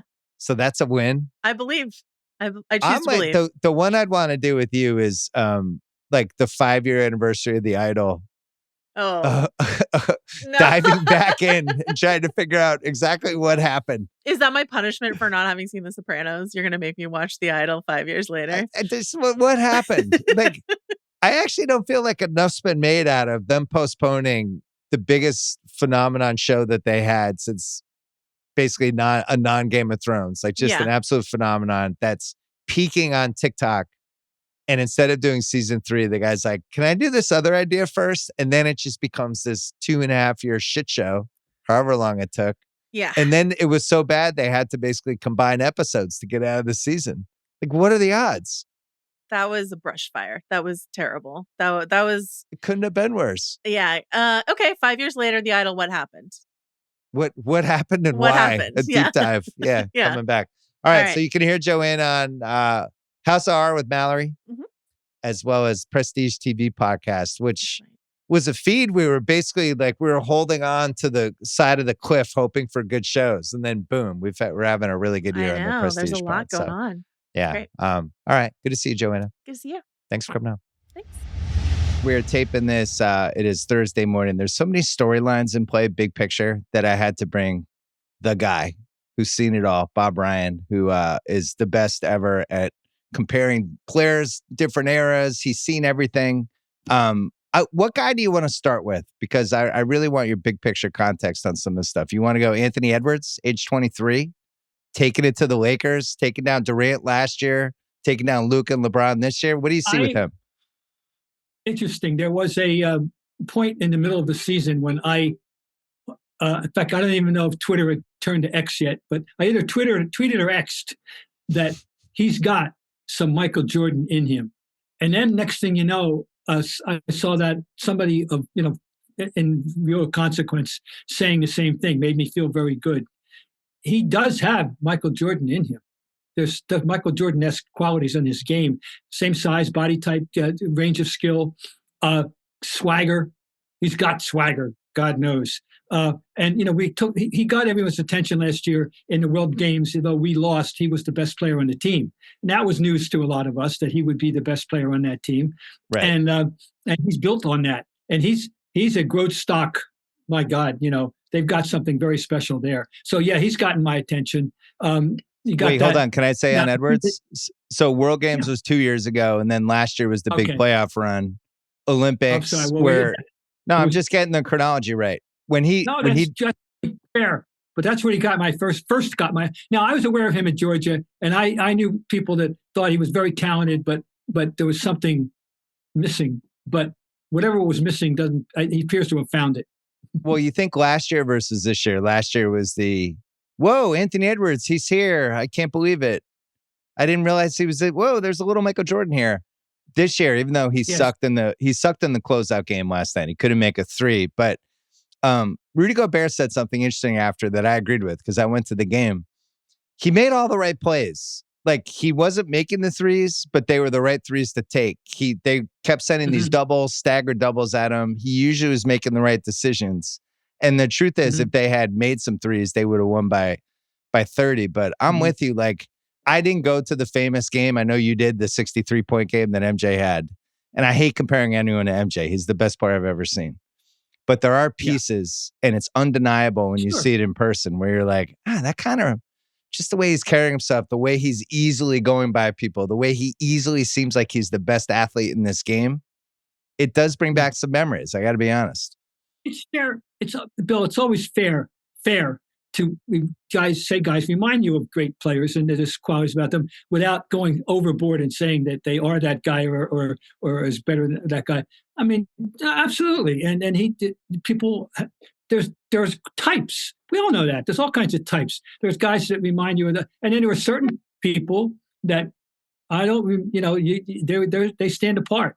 And I always say that one of the things that the truly great players have something special that is uniquely theirs. There's a something about their style. Maybe it's a quirk of some kind, but and they don't have to be the top of the line player. But I'm talking about just a Hall of Fame level excellent player. It can be very special in a way that nobody else reminds you of him. For example, and you'll like this, I think. I'm not saying he's the greatest player or the greatest guard of all time, like that, but I've never seen another Dennis Johnson. There's something about his package. That's the word we want to use. The packaging. His package was special and different and worked for him. And I haven't seen anybody that reminds me. I've never seen anybody that reminds me of him. And yet there were plenty of other great players that somebody would, reminds you of them. Yeah, Dennis Johnson's a good one because he had size. He could kind of jump, but he would pick his spots. We got him with the Celtics. It was like a slightly different part of his career because he was so good on Seattle, and they, was a big part of those two finals teams. But the way he would pick his spots, the only person that kind of reminds me of him is Drew. With the way Drew has gears during the season and then gears in games, and then in a fourth quarter can elevate a level where he goes from being a role player to being, you could really feel it in the Celtics Orlando series where it's just like, I feel like Drew, and sometimes I feel like he's the second most important guy in the Celtics for the late game stuff. He's always in the right spots. Mhm. Can always count him, get the right rebound. I always feel like he's going to make a three. He can guard anybody in the other team, and that part reminds me of DJ, I think. But I think you're right. DJ was a 101. But of course, part of that is when we knew him and we saw him night in and night out and understood the overall approach that he took, which was that he didn't play 100% all the time. He took nights off. And at least in 85, 86, he's absolutely positively, but he pre-announced them to the team, to Danny specifically. I love this. Danny, tonight you're getting the shots. And he always picked a team that they were going to kick their ass at home. It was a game, the game was going to be won. And you can see, I've got the logging game by game, and minutes played, 28, FGA, 4. Right. Danny, minutes played, FGA, 17, because DJ was taking the night off.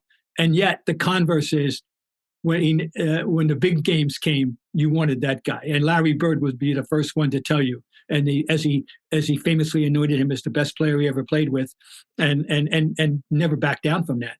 Right. Well, another 101, this is a fun combo. Just because like I always think about this stuff, and you're one of the I probably learned it from you. I've never seen anyone rebound like Moses. Like Moses at his peak. I've never seen anybody, whatever he was doing. I remember writing about it in my book where he'd almost go to the baseline, almost out of bounds, and then he would just back into people. And I've never seen anyone do that before or since. Like he would just use his ass as this like weapon. And all of a sudden guys were flying backwards and he was right next to the rim. And I've just never seen it. No, he was special and in that regard. But rebound, because to me, the number one rule of rebounding: do you want the damn ball or don't you? And he wanted every rebound. I mean, and there's two types of statistically good rebounders. There's guys that get what comes to them, and they're big and they're strong or they're athletic, and there's guys that get rebounds that, quote, don't belong to them, unquote. And Moses was the champion of getting rebounds that didn't belong to him. And that's what he lived for. Rebounding was his raison, was his identity, and his. Yeah. I know when that mattered. That was the part of the game that mattered the most to him. There was no question about that. I mean, he was an okay offensive player. He didn't have a great repertoire. He had a big man post. Power stuff, but he wasn't a finesse any way, shape, or form. A finesse offensive player, but he sure was a phenomenal rebounder. Yeah, that's what I love. The game 4 of the Golden State series, Draymond made that big stop, and then Butler came flying in for this crazy rebound in traffic, and he's just like, I'm getting this rebound. I went to the Laker game last night, and they're just getting killed on the boards, and everybody's just kind of looking around at each other like, I don't know, are you good?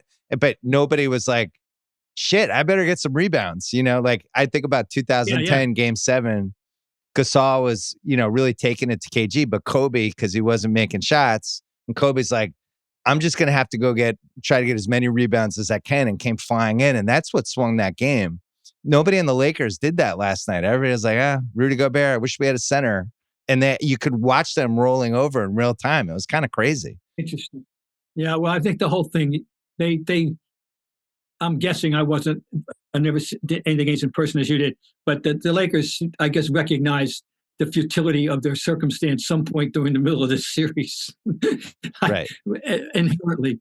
And I mean, and they just they didn't have a deep enough roster. They're lucky they had 2 guys, let alone 3. And anyway, we all know, you saw it, and So now we'll see what that offseason brings. All right, more guys now and where you see them. Yeah. Who is Brunson to you? Brunson almost seems like he's out of 1974. Like he could have been Brunson easily on the Knicks with Walt Frazier. Yeah, very, very true. You could Brunson's one of those guys that you could easily see playing in the 1968 All-Star game as well as playing today. I had 2 guys in a previous generation that I said were complete throwbacks games, that they were combinations of the 1950. The combination of Dolph Schayes in the 21st century. Paul Pierce and Manu Ginobili. Those 2 guys had old end games and spiced up with a 3-pointer. They added the little extra sauce, which was the 3-pointer. But other than that, their game would have translated very well in previous generations. Brunson, he makes he shows you what you have to do if you're going to excel at his size. And he's figured out, angles. He's figuring out deception, timing. And he's strong. He's strong. He can take a bump and keep his shot when he goes to the hoop. And he's got a basketball mind, a PhD.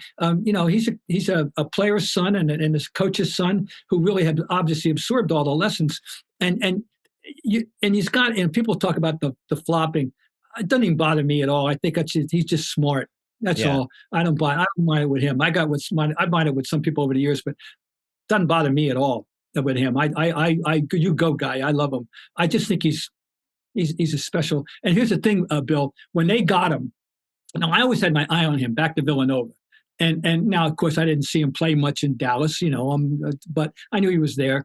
But when they got him, I said, oh, that's a good move, very good move. But they've overpaid. He's not a star. He's a wonderful auxiliary player. That's what I thought. Oh boy, has he turned out to be worth every penny for them. Yes. Do you make anything? Do you make anything of the fact that only one team built around a small guy in the history of the league has ever won a title? Yes, I think it's a good historical lesson. In fact, I've had this discussion this year with people about you go back over the history of the NBA, and I only can think of one in my time anyway. I'm thinking about what I know about the 50s, and Cousy never won until he got Russell, and so he was the preeminent guy, and the other guys, the other little guards of his near him were Slater and Martin, and he did win. He had Mikan and Bobby Davies, and they won one in 51. But anyway, Isaiah Thomas arguably was the best player on the bad boy Pistons, and they won back-to-back and could have won 3 in a row, and because they were jobbed in '88 on a terrible call. Don't get me started. Lambier. And, when they put Lambier, they put Kareem on the line, and that was a terrible call. But anyway, Isaiah, I think we're on the same page here. Only Stockton never won, Chris Paul. Nash. No. So it's hard. It's hard when your best player is a point guard and the next best player is a point guard. And so we'll see how far they can go, not just this year, but in the future, with their best player being Jalen Brunson. Yeah, because there was a great book about the Pistons in the late 80s, how they put together that title team with McCloskey called The Franchise. And it was all about them with this conundrum of the league had been around for 4 decades at that point. Isaiah was their best player, one of the best players in the league, but nobody had ever won with a small guy. So what do you have to do? And basically the answer was Isaiah had to give up a lot of his offense, lead the team. Really, he could have had 30 a game. Instead, he scored like 22 a game, 23, whatever it was. And he was trying to get everyone else involved. And sometimes I wonder, like when I watch Brunson, how much he has the ball, if he's not, are they better off with him scoring 7 less points a game, That issue was raised earlier in this series, at least in the New York Post anyway. I read that every day, and I didn't see it. And they raised that issue that he's got to be less ball dominant for this team. And the next came out, he was. And in fact, so yeah, it's a fine line. It's like so many things in basketball. That's why I love among the reasons I love the game. But the what goes into winning, and they need to calibrate guys' skills. That's what I always said about Jordan, and the difference when Jordan.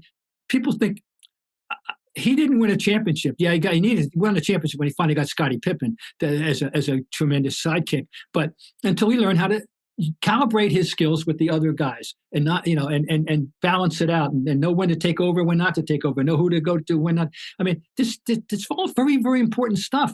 You just don't throw together talent. You gotta play the game in the quote unquote right way, and that's a universal truth. And you got to figure out how I'm going to blend with the other guys. There's one ball and 5 guys, and right. I know. I mean, Petey Carrill used to talk about that. Bradley grew up thinking that way, and you got to be able to think that way. Byrne understood that, and God knows Magic understood that, and Michael didn't originally do, even though he came out of North Carolina with Dean, but he finally figured it out, and once he did, the championship started to flow.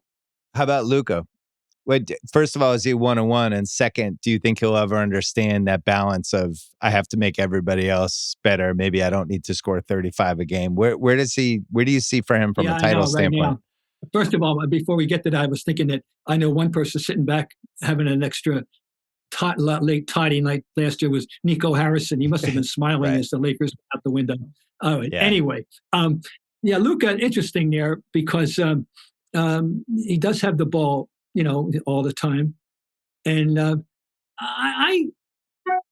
it's hard. I think he's still only 25. He's still got lessons he can learn. I think he's smart enough to recognize that he's got to think in these terms that we're talking about. But the Lakers, though, unfortunately for them, their roster is shy, and now who knows where they go from here with LeBron entering. We played 41 years old in December of this year. And is he going to play again and blah, blah, blah. No, Luka's interesting, in that regard. He's so skilled. But that's the thing, that when you have all that skill, you have to learn how to utilize it properly. There's no question, and some nights it seems like that he does, and other nights he's got the ball too much. So I don't think he's fully gotten there yet. Yeah, I wonder. I'm sure they're going to be talking all summer. Is he going to get in shape? How seriously is he going to take this? Defense. Yeah. There's the whole defense thing too with him, and I wondered, my big question about the series before they started was, will the other guys be able to take advantage? How much can you exploit him on defense? It happened, and that's something that the Lakers have to be, realistic about.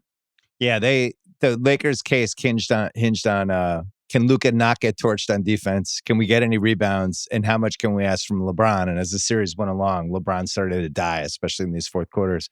You said he's going to be 41 next year during the playoffs.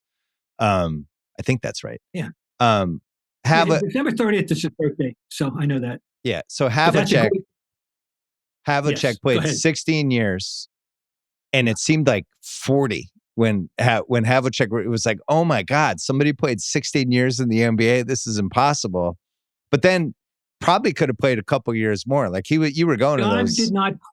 By the way, I've got a column in the hopper. It's either going to come out Sunday or the week after. They didn't tell me which one they want to run. It's on Havlicek, by the way, for reasons that you'll see. Okay. And you'll like, but okay. I know you will like it. But John did not quit because he couldn't play anymore.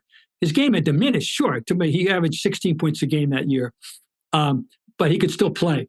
And he when he said he would have hung around if he had any idea how good Bird was going to be, and he would have hung around. Anyway, no, John played 16 years. He ended at 38, went out with a 29-point game, and he quit because he didn't like the circumstance anymore. He wasn't having fun with the way that the Celtics had deteriorated in the locker room, quite frankly. And it was a down period. And so anyway, but he still had skill. He went out. He went out being able to play, but he was 38 that year. He ended the day. His last game was the day after his 38th birthday, by the way, and that just so happened he had turned 38 the day he was born April 8th, 1940, and his last game was April 9, 1978. Wow. Yeah, because they always stories about how he would come and like just play with them in scrimmages and stuff. That's when true. Like 3-4 years later, and was still pretty good. And they couldn't believe how good he was. These guys, these young guys, that was his birthday present to himself to come to practice and suit up. That was fun. Well, so I mean, this is the question with LeBron, because we saw it with Brady, where he just kept playing, and in the 2017-18 range. They had Garoppolo, and it's like, how long can this go? They need a succession plan. Quarterbacks don't play this long. And then he just kept going and going and going. Like, I do feel like there can be generational freaks. I really wonder how long LeBron can go. I think he could still keep playing, but if he's going to be making $50 million a year as one of your two expensive guys, that's where it becomes problematic, right? Because you're just asking, like, you're asking for 9 months a year, potentially, if you're going to win the finals, from this guy that you need to rely on for all these different things because he's in your $50 million spot. And that's where I don't know what it almost seems like the answer might be, maybe he needs to take less and try to boost up the team and think about it that way. But I don't know if he would do that. I don't know. That's obviously would be a very rational solution that, we know along the way, supposedly Brady was able to do that in his time that, Right. With the contracts. And it's always wonderful. And with the money that we're talking about these people make, it shouldn't be that hard a decision if you really want to win. Plus they make it off the court too, right? Like they can still make up money all these different ways. But the issue about how long he's occasionally has he not at times over the years or recent years when somebody would kiddingly say about playing to 45, not dismiss the possibility that he would want to keep playing till he's 45. If he did, I used to look at Brady. I remember thinking about Brady this way: if he were to deteriorate, take a percentage, 5-10%, with how much would you still like to have him? And the answer was always, I'll still take him. If Devon deteriorates 10% next year, okay, that's still a pretty good player based on what he was able to produce this year, right? And so that he certainly could still play in this game. He is in phenomenal shape. We learned that he spends literally $1 million a year on conditioning, and or more, And we see the benefit of it. We've had old guys. They've always been the two oldest guys I can think of that played this long were Kevin Willis and Robert Parrish, who still holds the record for most games, which I guess LeBron is eventually going to eclipse. But and then old washed up Kareem, I think, got to 42, didn't he? Wasn't he like 41 or 42? But those guys got into their 42 and 3 range. Those guys, particularly Parrish, LeBron. But they weren't running up. They weren't doing the work. The up and down work that LeBron does. They were doing the down low work. But anyway, we haven't seen anything like this. What I'm babbling is say we haven't seen anything like this before. Anybody that could play the game the way he plays it at this time, at this level, at this age, we haven't seen that before. He's it's a whole new territory that we're exploring. Yeah, I voted for him second team All NBA, and I stand by it. Yeah. Right? I just thought he was one of the. I mean, there were a lot of injuries, but Jason Tatum. What do you see when you see him? Who do you see pieces of with Jason Tatum?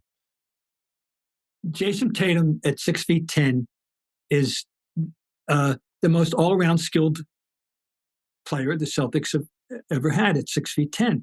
Larry didn't possess that kind of ball handling ability. Larry didn't possess that kind of get your own shot at your will against almost anybody at any time.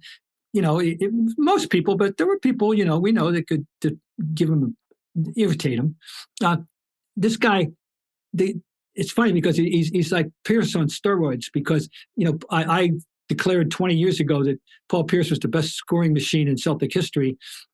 Not the best player, still Larry, but the best scoring machine, that he had every aspect of scoring. What they say now, all 3 levels, right? Well, The fact is that his mid-range game was superb, and he can get a shot off anytime he wanted, and he had a 3-point range, and he's the best. Bill, I think he's the best finisher on a break the Celtics have ever had. Was Paul Pierce, and he had that, and don't foul him because he's an 80+%, way up there, mid-80s% more free throw shooter. This is the best all-around consummate individual offensive player that they've ever had. Jason Tatum is making a bid for this honor, and as a matter of fact, I'm sure a lot of people now think he's already earned it. And it's funny you mentioned, not funny, but I'm glad you mentioned this because I've already been on local public record as saying he just came off yet another routine 35-point X-rebound, X-assist game in a playoff. And it's not getting enough credit for it here in Boston. He's not. Right. This is part of the curse of the history of the franchise. He's up against, the Havliceks and the Larrys and the Pierces. That's what happens when you come to Boston. And there's good in that, and there's bad in that, And this guy is, I hope he's going to be totally appreciated for what he's done and how much he's improved his game and then broadened his game. Last year, the big thing I took away from the playoffs with him was improved defensive rebounding, traffic rebounding. I thought he became a terrific traffic rebounder last year, which to the likes I hadn't seen before. We know he's broadened his passing game, and then his individual offense. Some of these step backs, they're, of course, all over the league are getting used to it. Curry has set a template, for distance that you've got to match now. Because I used to call it Curry land, now I call it Caitlin Clark land, but that's a story for another day. But look at the shot how about the shot that Karl Anthony Towns made, that last jumper the other Game night? 5. After he had the one where he was going out of bounds, which was that was a bird-like shot going out of bounds on a baseline, making that from almost behind the backboard. The next shot, that was 5 feet beyond the arc, minimum. Yeah. He's 7 feet tall. But Tatum has this ability to make step backs almost in that range. And I think people here, take him for granted. I really do. And I don't know what more they want out of him, frankly.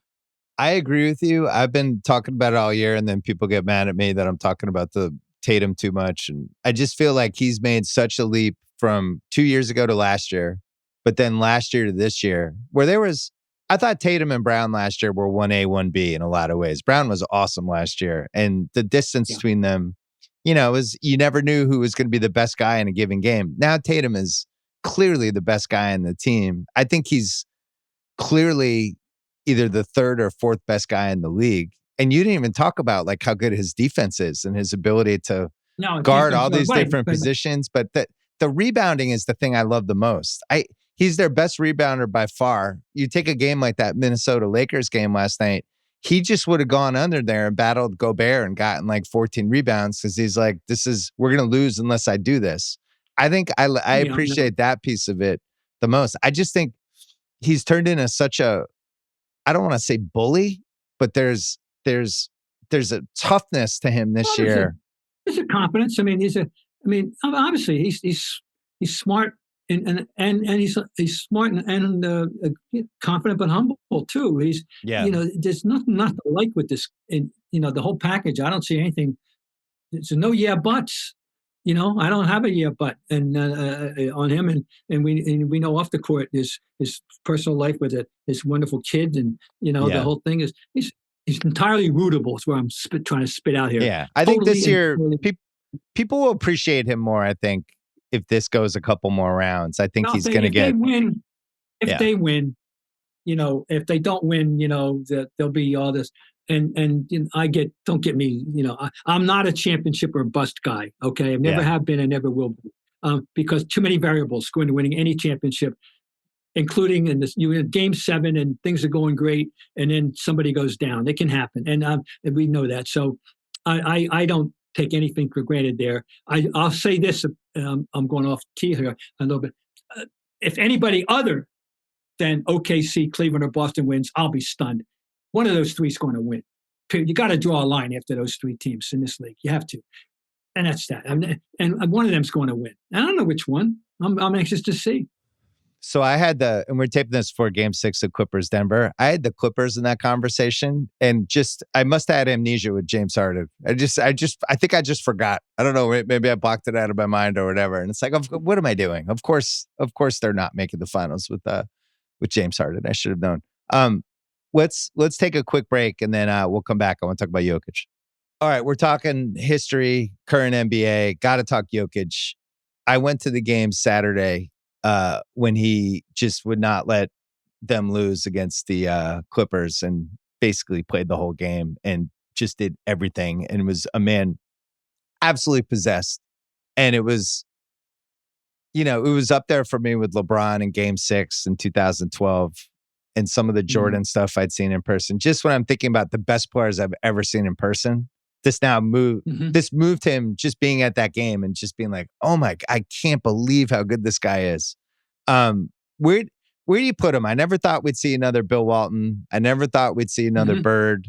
And yet there's pieces of both of those guys in a lot of the stuff he's doing. And he's also doing way more than that. But when you watch him, like, did you ever think we'd see anything like this ever? Let's go back early in his career here, and I remember a local writer out there got in touch with me and asked about his passing, and how did I think his passing rated with Walton, and I hadn't seen enough of him to have. I couldn't believe I was having this discussion that anyone would be so sacrilegious as to suggest that there was a center who would come along to pass anywhere near as well as Bill Walton. And guess what? He's it. that was a fair. He is right. I mean, he's there, and we can have the argument. He's so. And so that's the thing. He's not only is he as good a passer as Walton, but he's far superior scorer. Oh my God, not even a question. And so in my position on centers, as you probably well know, I mean, you start with the three all-timers, and whichever one you want to make the devil's advocate argument for, go right ahead. Russell, Kareem, and Wilt. And I could, fine. I mean, I'm a Russell guy, but I mean, I totally respect the other two for what they were. And then I said, then you draw a line. Now we start with who's number 4. Well, now we got a guy firmly entrenched in the discussion that we'll see how it all plays out, how many championships he'll win or whatever it is. But in terms of wanting to watch somebody play, I'll tell you what, he's at the top of the list. I mean, it's extraordinary. You don't know what he's going to do next. You don't know what incredible pass he's going to conjure up. You don't know how many threes he's going to make. You don't know what great rebound he's going to get. No, he's a treasure. I mean, my God, it's a total delight to watch. And he isn't. He's still got a long way to go.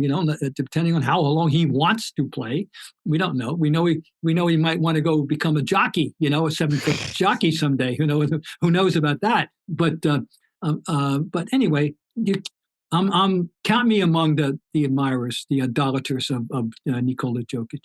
Yeah, Russillo and I had talked about this a little on Sunday, that this whole theory that he's just going to retire when he's 34 and be done with it. After going to that game on Saturday, I don't believe it. The guy's too competitive. You don't shut that off. Like, he was an absolute full-fledged maniac in that game. And just in general, like, there's pieces, like, obviously there's some Walton. There's a lot of Bird. One of the things that him on defense reminds me a lot, Bird always had the reputation of being not a good defensive player. Meanwhile, he made all defenses and was always up there in steals. But Jokic's ability to read what the other team's going to do on offense and know what they're doing in advance and then fuck it up basically as they're doing it, jumping in these spots where they're like, oh, I didn't know somebody was going to be there. His brain's always moving. It's in person. It's unbelievable. I never thought after Bird and Magic, I never thought I would see somebody that processed a game like that, and to me, that's the standard. There's always a danger of allowing yourself to think that way. I've done it myself. You're never going to see anything. I mean, when Havlicek retired, of course, and we haven't seen, and we were talking earlier about styles and individualistic people and people that, there hasn't been another Havlicek, but the point is in effectiveness, Bird comes along, and renders John as 1A in Celtic Pantheon now instead of 1. There's always, you got to prepare yourself for the evolution of the game. This guy is really ultra special, and and the thing that made Bird so special ultimately was the mind game and thinking 2 steps ahead.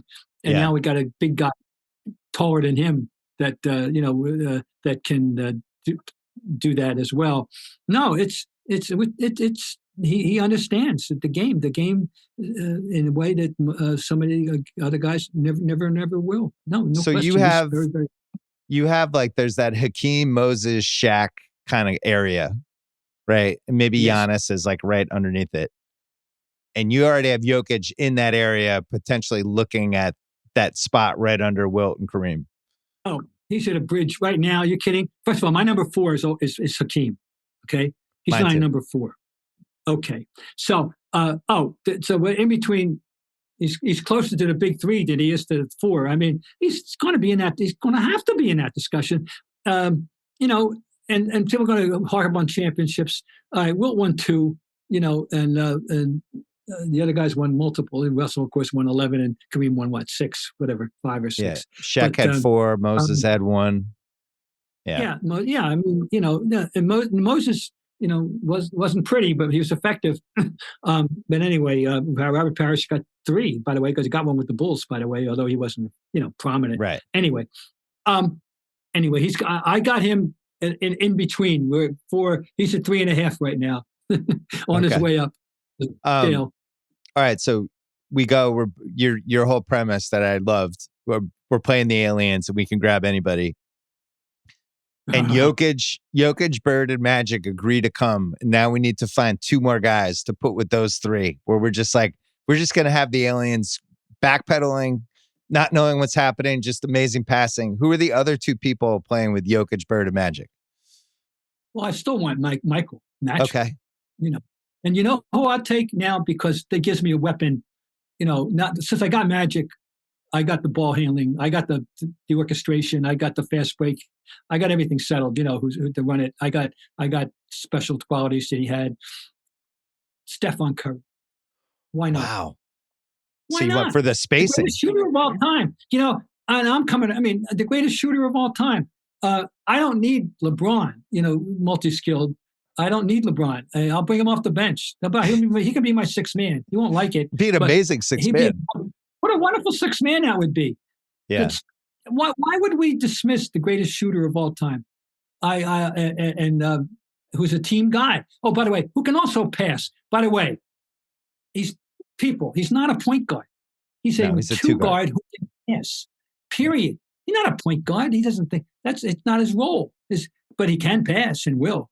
And by the way, the other thing is under how well he goes to the hoop with either hand, that set up things for himself and other people in the long run. Curry. So answer, and this is on the fly question that you ask, and my first. Why not? That with the guys you named, he'd fit in perfectly.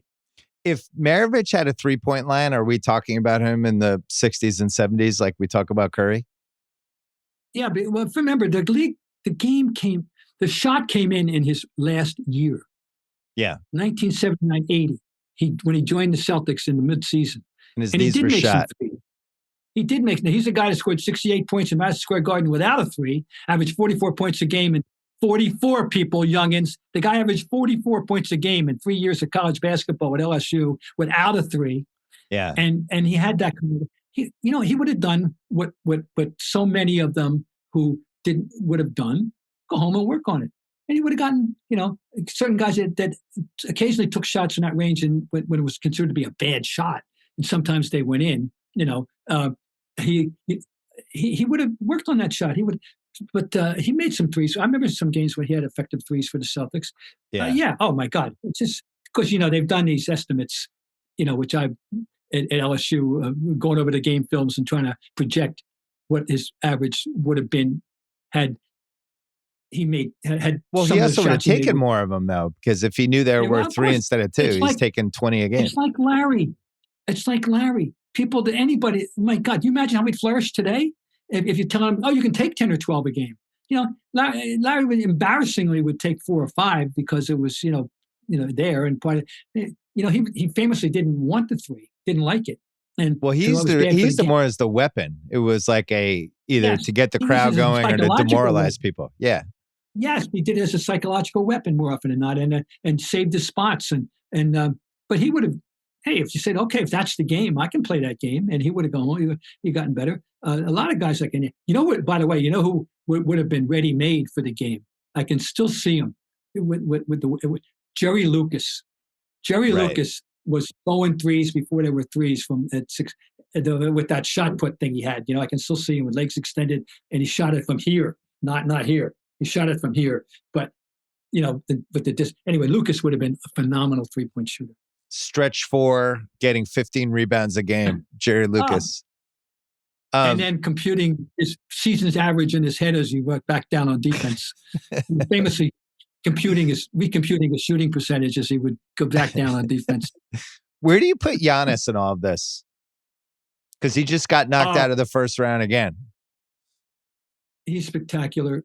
He's not, now we were talking centers earlier, but I think the question now is going to be the rearrangement of the all-time 10, the all-time 10, how can you not include him in any current discussion about all-time top 10 players? I can't ignore him. I'm sometimes in awe of him. I am a little annoyed that he is legalized, not just a Euro step, but in his case, a Euro gallop. And it's that this whole thing is this whole traveling thing. I used to laugh it off, but it is epidemic. It is bad, and the league doesn't seem to care about it. And he's a exhibit A. and how devastating it is when he can do it, because he can go from midcourt to the basket, Right. no more than 2 dribbles, with what he's left. Oh, he's phenomenal, I think. And this whole issue with the Buck, that's a whole, that's worth lots of discussion Hey, about listen, they where the gave Bucks up a lot of go. assets for Drew Holiday and then Yeah, Dame yes, Lillard, and that's it. I know. And what could they possibly get? And who could afford them? And what could they possibly get back that would make it even remotely worthwhile? I not that in my head, I don't have the scope of the vision of or knowledge of all the teams' individual circumstances to know who could possibly make anything remotely a deal that the Milwaukee would ever want. But they have to start Yeah. thinking about it. Whether from here now, it's clearly it's over. And Well, where's Doc going to go from here? So I don't know whether that either. I'm hoping Doc comes back on my podcast. The Milwaukee has no first round picks that they control of their own over the next 5 years, which makes the tanking a little bit harder. I got one more guy for you. SGA is another guy who feels like he easily could have existed in 1974, right? He's a tremendous guard, and he's tremendous. And I'm trying to think of. I can't think of. Among all the great 2 guards, does he remind me of anybody? No, I just see him as a wonderful all-around shooting guard, period. But I love the idea, by the way, that team has an all-Canadian backcourt. right. And, Dort's Canadian. He's from Montreal, Dort. Yeah. And so I love that. I'm still waiting for Canada to make a splash in the world and the Olympics sometime soon. But they choke anyway, every time. Yeah, they fall apart at some point. They don't. I know it. They're massive underachievers, Canada. But anyway. Oh yeah, he. I could see FGA. In the 1970 Florida Championship Series. I can see him. Yeah, absolutely, positively. Yeah, he's not. So you have no that I can come up with. You have OKC still as the favorite because Vegas would agree with you. I think that no, honest to God, I know it sounds parochial. I'm sorry. I still think that if everybody is fortunate enough to be healthy and able to bring their A game, that the Celtics can win and will win if they're fortunate enough. But right now, the variables there, starting with Holiday, starting with then Brown, and will somebody mess around with Tatum's wrist and Porzingis? You never know when he's going to take a misstep. Never know. You can't count on too many what ifs there for me to be totally confident. But I'm saying if they show up in the finals healthy, then and I don't care how, and I want everybody to be healthy. I still like their chances. OKC's interesting though. There's no question about it. And I'll tell you who's I read about, I was prepared for him, but having read about him before he ever set foot in college. But my God, Holmgren is good. Holmgren's good. He's a very, very useful player. And Hartenstein, he's not a star, but he knows who he is and he knows what his job is. Right. And he does it well. And of course, then the rest of the team, yeah, fine, and well coached, of course. So yeah, I like that. And as far as Cleveland, don't dismiss Cleveland, but when again, right now they're doing it without Garland as we speak, and I think they're not going to go all the way without their full complement, but they're good. Salute Mobley, Defensive Player of the Year. No, they're good too. But I still honestly believe that the Celtics have more assets ultimately than anybody. I still think if they're healthy.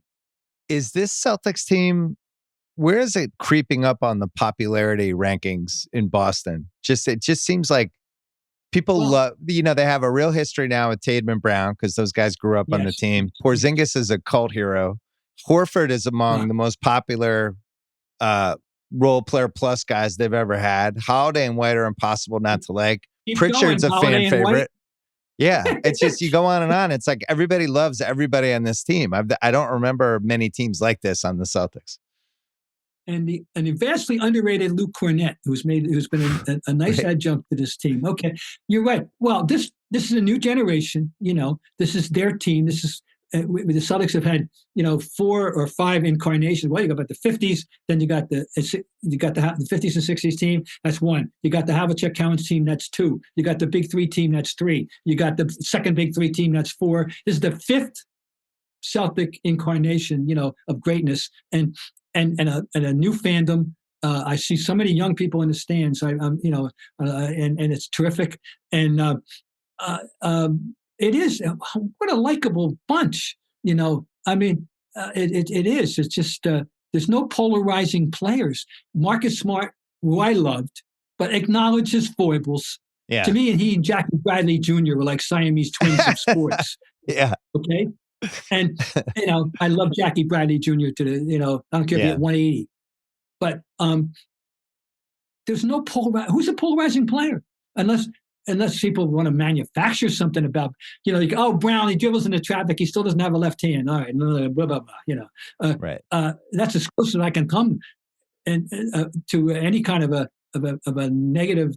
You're right. It's a beloved team and very well worth rooting for.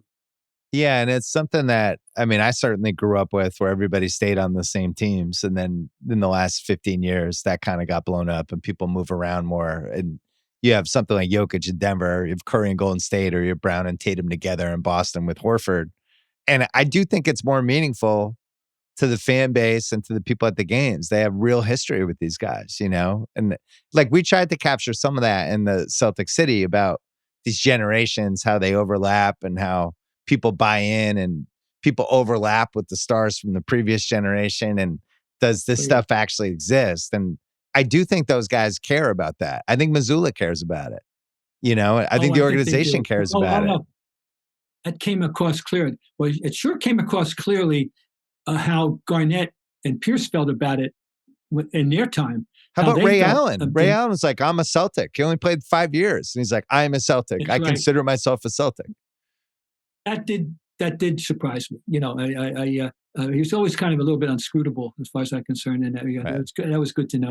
Yeah, that was really good to know. No, it's all true. By the way, I'm going to give you. I can't leave you without filling out. I've decided Peyton Pritchard is a cross between Larry Siegfried and Eddie House. Wow, I'm probably one of the only ones that's going to get that one. What's the Larry Siegfried part? Well, he's same rough size. Yeah. Close and feisty, tough. He's a scrapper. Yeah. Siegfried was, I can still hear Johnny Mo, Siggy's in his shirt. Siggy's in his shirt. Well, I can see that Peyton's in his shirt. And he's good for one sneaky offensive rebound a night. Right. And he's tough. He's not just a 3-point machine. He's a good basketball player. Yeah. And I love it when he takes himself inside and finds a way to get the shot off, and sometimes they block it. Okay, fine. But he can, I love him. That's the secret. And of course, the Eddie House part is self-evident, the 3-point. Yeah. But that's who he is. He's a cross between Siegfried and Eddie House. Before we go, you were a big part of Celtic City. So we did 9 episodes. We tried to cover 80 years of the team. When you saw all of it laid out episode by episode, like what were you expecting? And then how did you feel as you watched it? Well, first of all, you can't do everything, as you well know. There were a couple of things I would like to have seen addressed at the time, maybe more thoroughly or at all. But I'm not remotely going to nitpick. I thought it was a spectacular job. I thought that they got the essence of it. You accomplished your mission. That's what I thought. I could say they've accomplished their mission, and then tied it up with a wonderful bow with the 95-year-old Bob Cousy saying how much he wanted the 18th championship to keep the continuum that he could relate to and feel a part of going. That was exactly what you were trying to portray, I think, in the spirit of that. And oh no, I thought it was terrific. I'll tell you, it was a hard episode. Was 8. Was 8. That was 7. We Reggie Lewis. That was hard. When you live through it. And I'm sure a lot of us. I know how I felt watching it, but. It's real. It's part of the deal. Those things happened, and it was a down period, and it was those things were just frightening, but it was just awful. But bias and who we didn't know. I was so excited about him because I happened to have stumbled. I don't know what I was doing, Bill. I have no idea why I was in Durham, North Carolina that particular evening, and why I was, because I don't know what kind of feature or whatever I was doing. I was there at Cameron Indoor Stadium the night as a Maryland player. He dropped 40 on Duke. He got my attention. I could see. You went to that game? I was at the game when he got 40 at Duke. Oh my God. And then twice, Mike Krzyzewski has said to me that the greatest two opponents he ever faced in college were Michael Jordan and Len Bias. And, and I know how excited Larry was. Larry was going to come to Curly early and work with him and play with him. And, Larry was up on him. He knew he was really excited about it. And to think all this happened in a flash in 36 hours and 40, it was just astonishing. But anyway, we tried to hit that. I mean, that episode, not exactly a feel good episode, but that 90s Boston, how dark it got. Like the Garden got knocked down, Bias and Reggie, the Red Sox. If I said 8, I meant whichever one encompassed the burden. Episode. Yeah. Okay. But that group, and I loved what Wick was. You got Wick there saying, Danny, how do you put together a big three? Well, here's how you do it. Right. You take your fifth round, your number 5 pick and trade it for Ray Allen, and now you persuade Kevin or Garnett to come, and now you got a big three. I'll tell you what I remember though about me, and I'm on record. I mean, I can't deny it. I printed it. That when they put the big three together, that second big three, I said, yeah, well, guess what? You need a lot more than that. I wouldn't trade. There's no team in the league would trade their final other 9 for the next Celtic 9. They got the worst support. Upon which they went out and got Eddie House, James Posey, and then ultimately, Brown. Of course, PJ, which was a great story about literally being recruited by the big three or parts of thereof. And so I was, I was a skeptic. I didn't think it was going to be enough, but never dreamed it would just come together as quickly as it did. Those guys were so ready to do it, to get it, to have they recognized what the possibility was, and they were so ready to do it. And it was going to require the word sacrifice. It's going to require a balance of skills that they're going to have to calibrate. I love that word, calibrate their skills to get the most out of it. But ultimately, there's nobody like Kevin Garnett.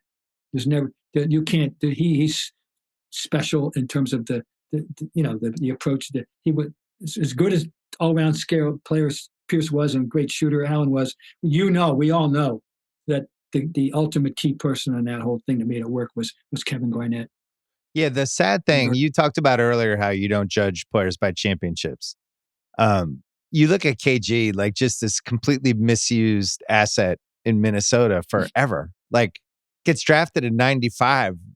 We had to 2007. He's won 2 playoff series. And meanwhile, everybody's like, I think he might be the best player in the league. Like nobody even knew how to put him in context because he just had such bad luck. His owner gets penalized for the Joe Smith signing and they lose like 3 first-round picks in a low. Like Stephon Marbury just decides he wants to go to New Jersey, and that happens. Like it's just there's 30 different things that prevented him from ever succeeding in the NBA in the way he should have.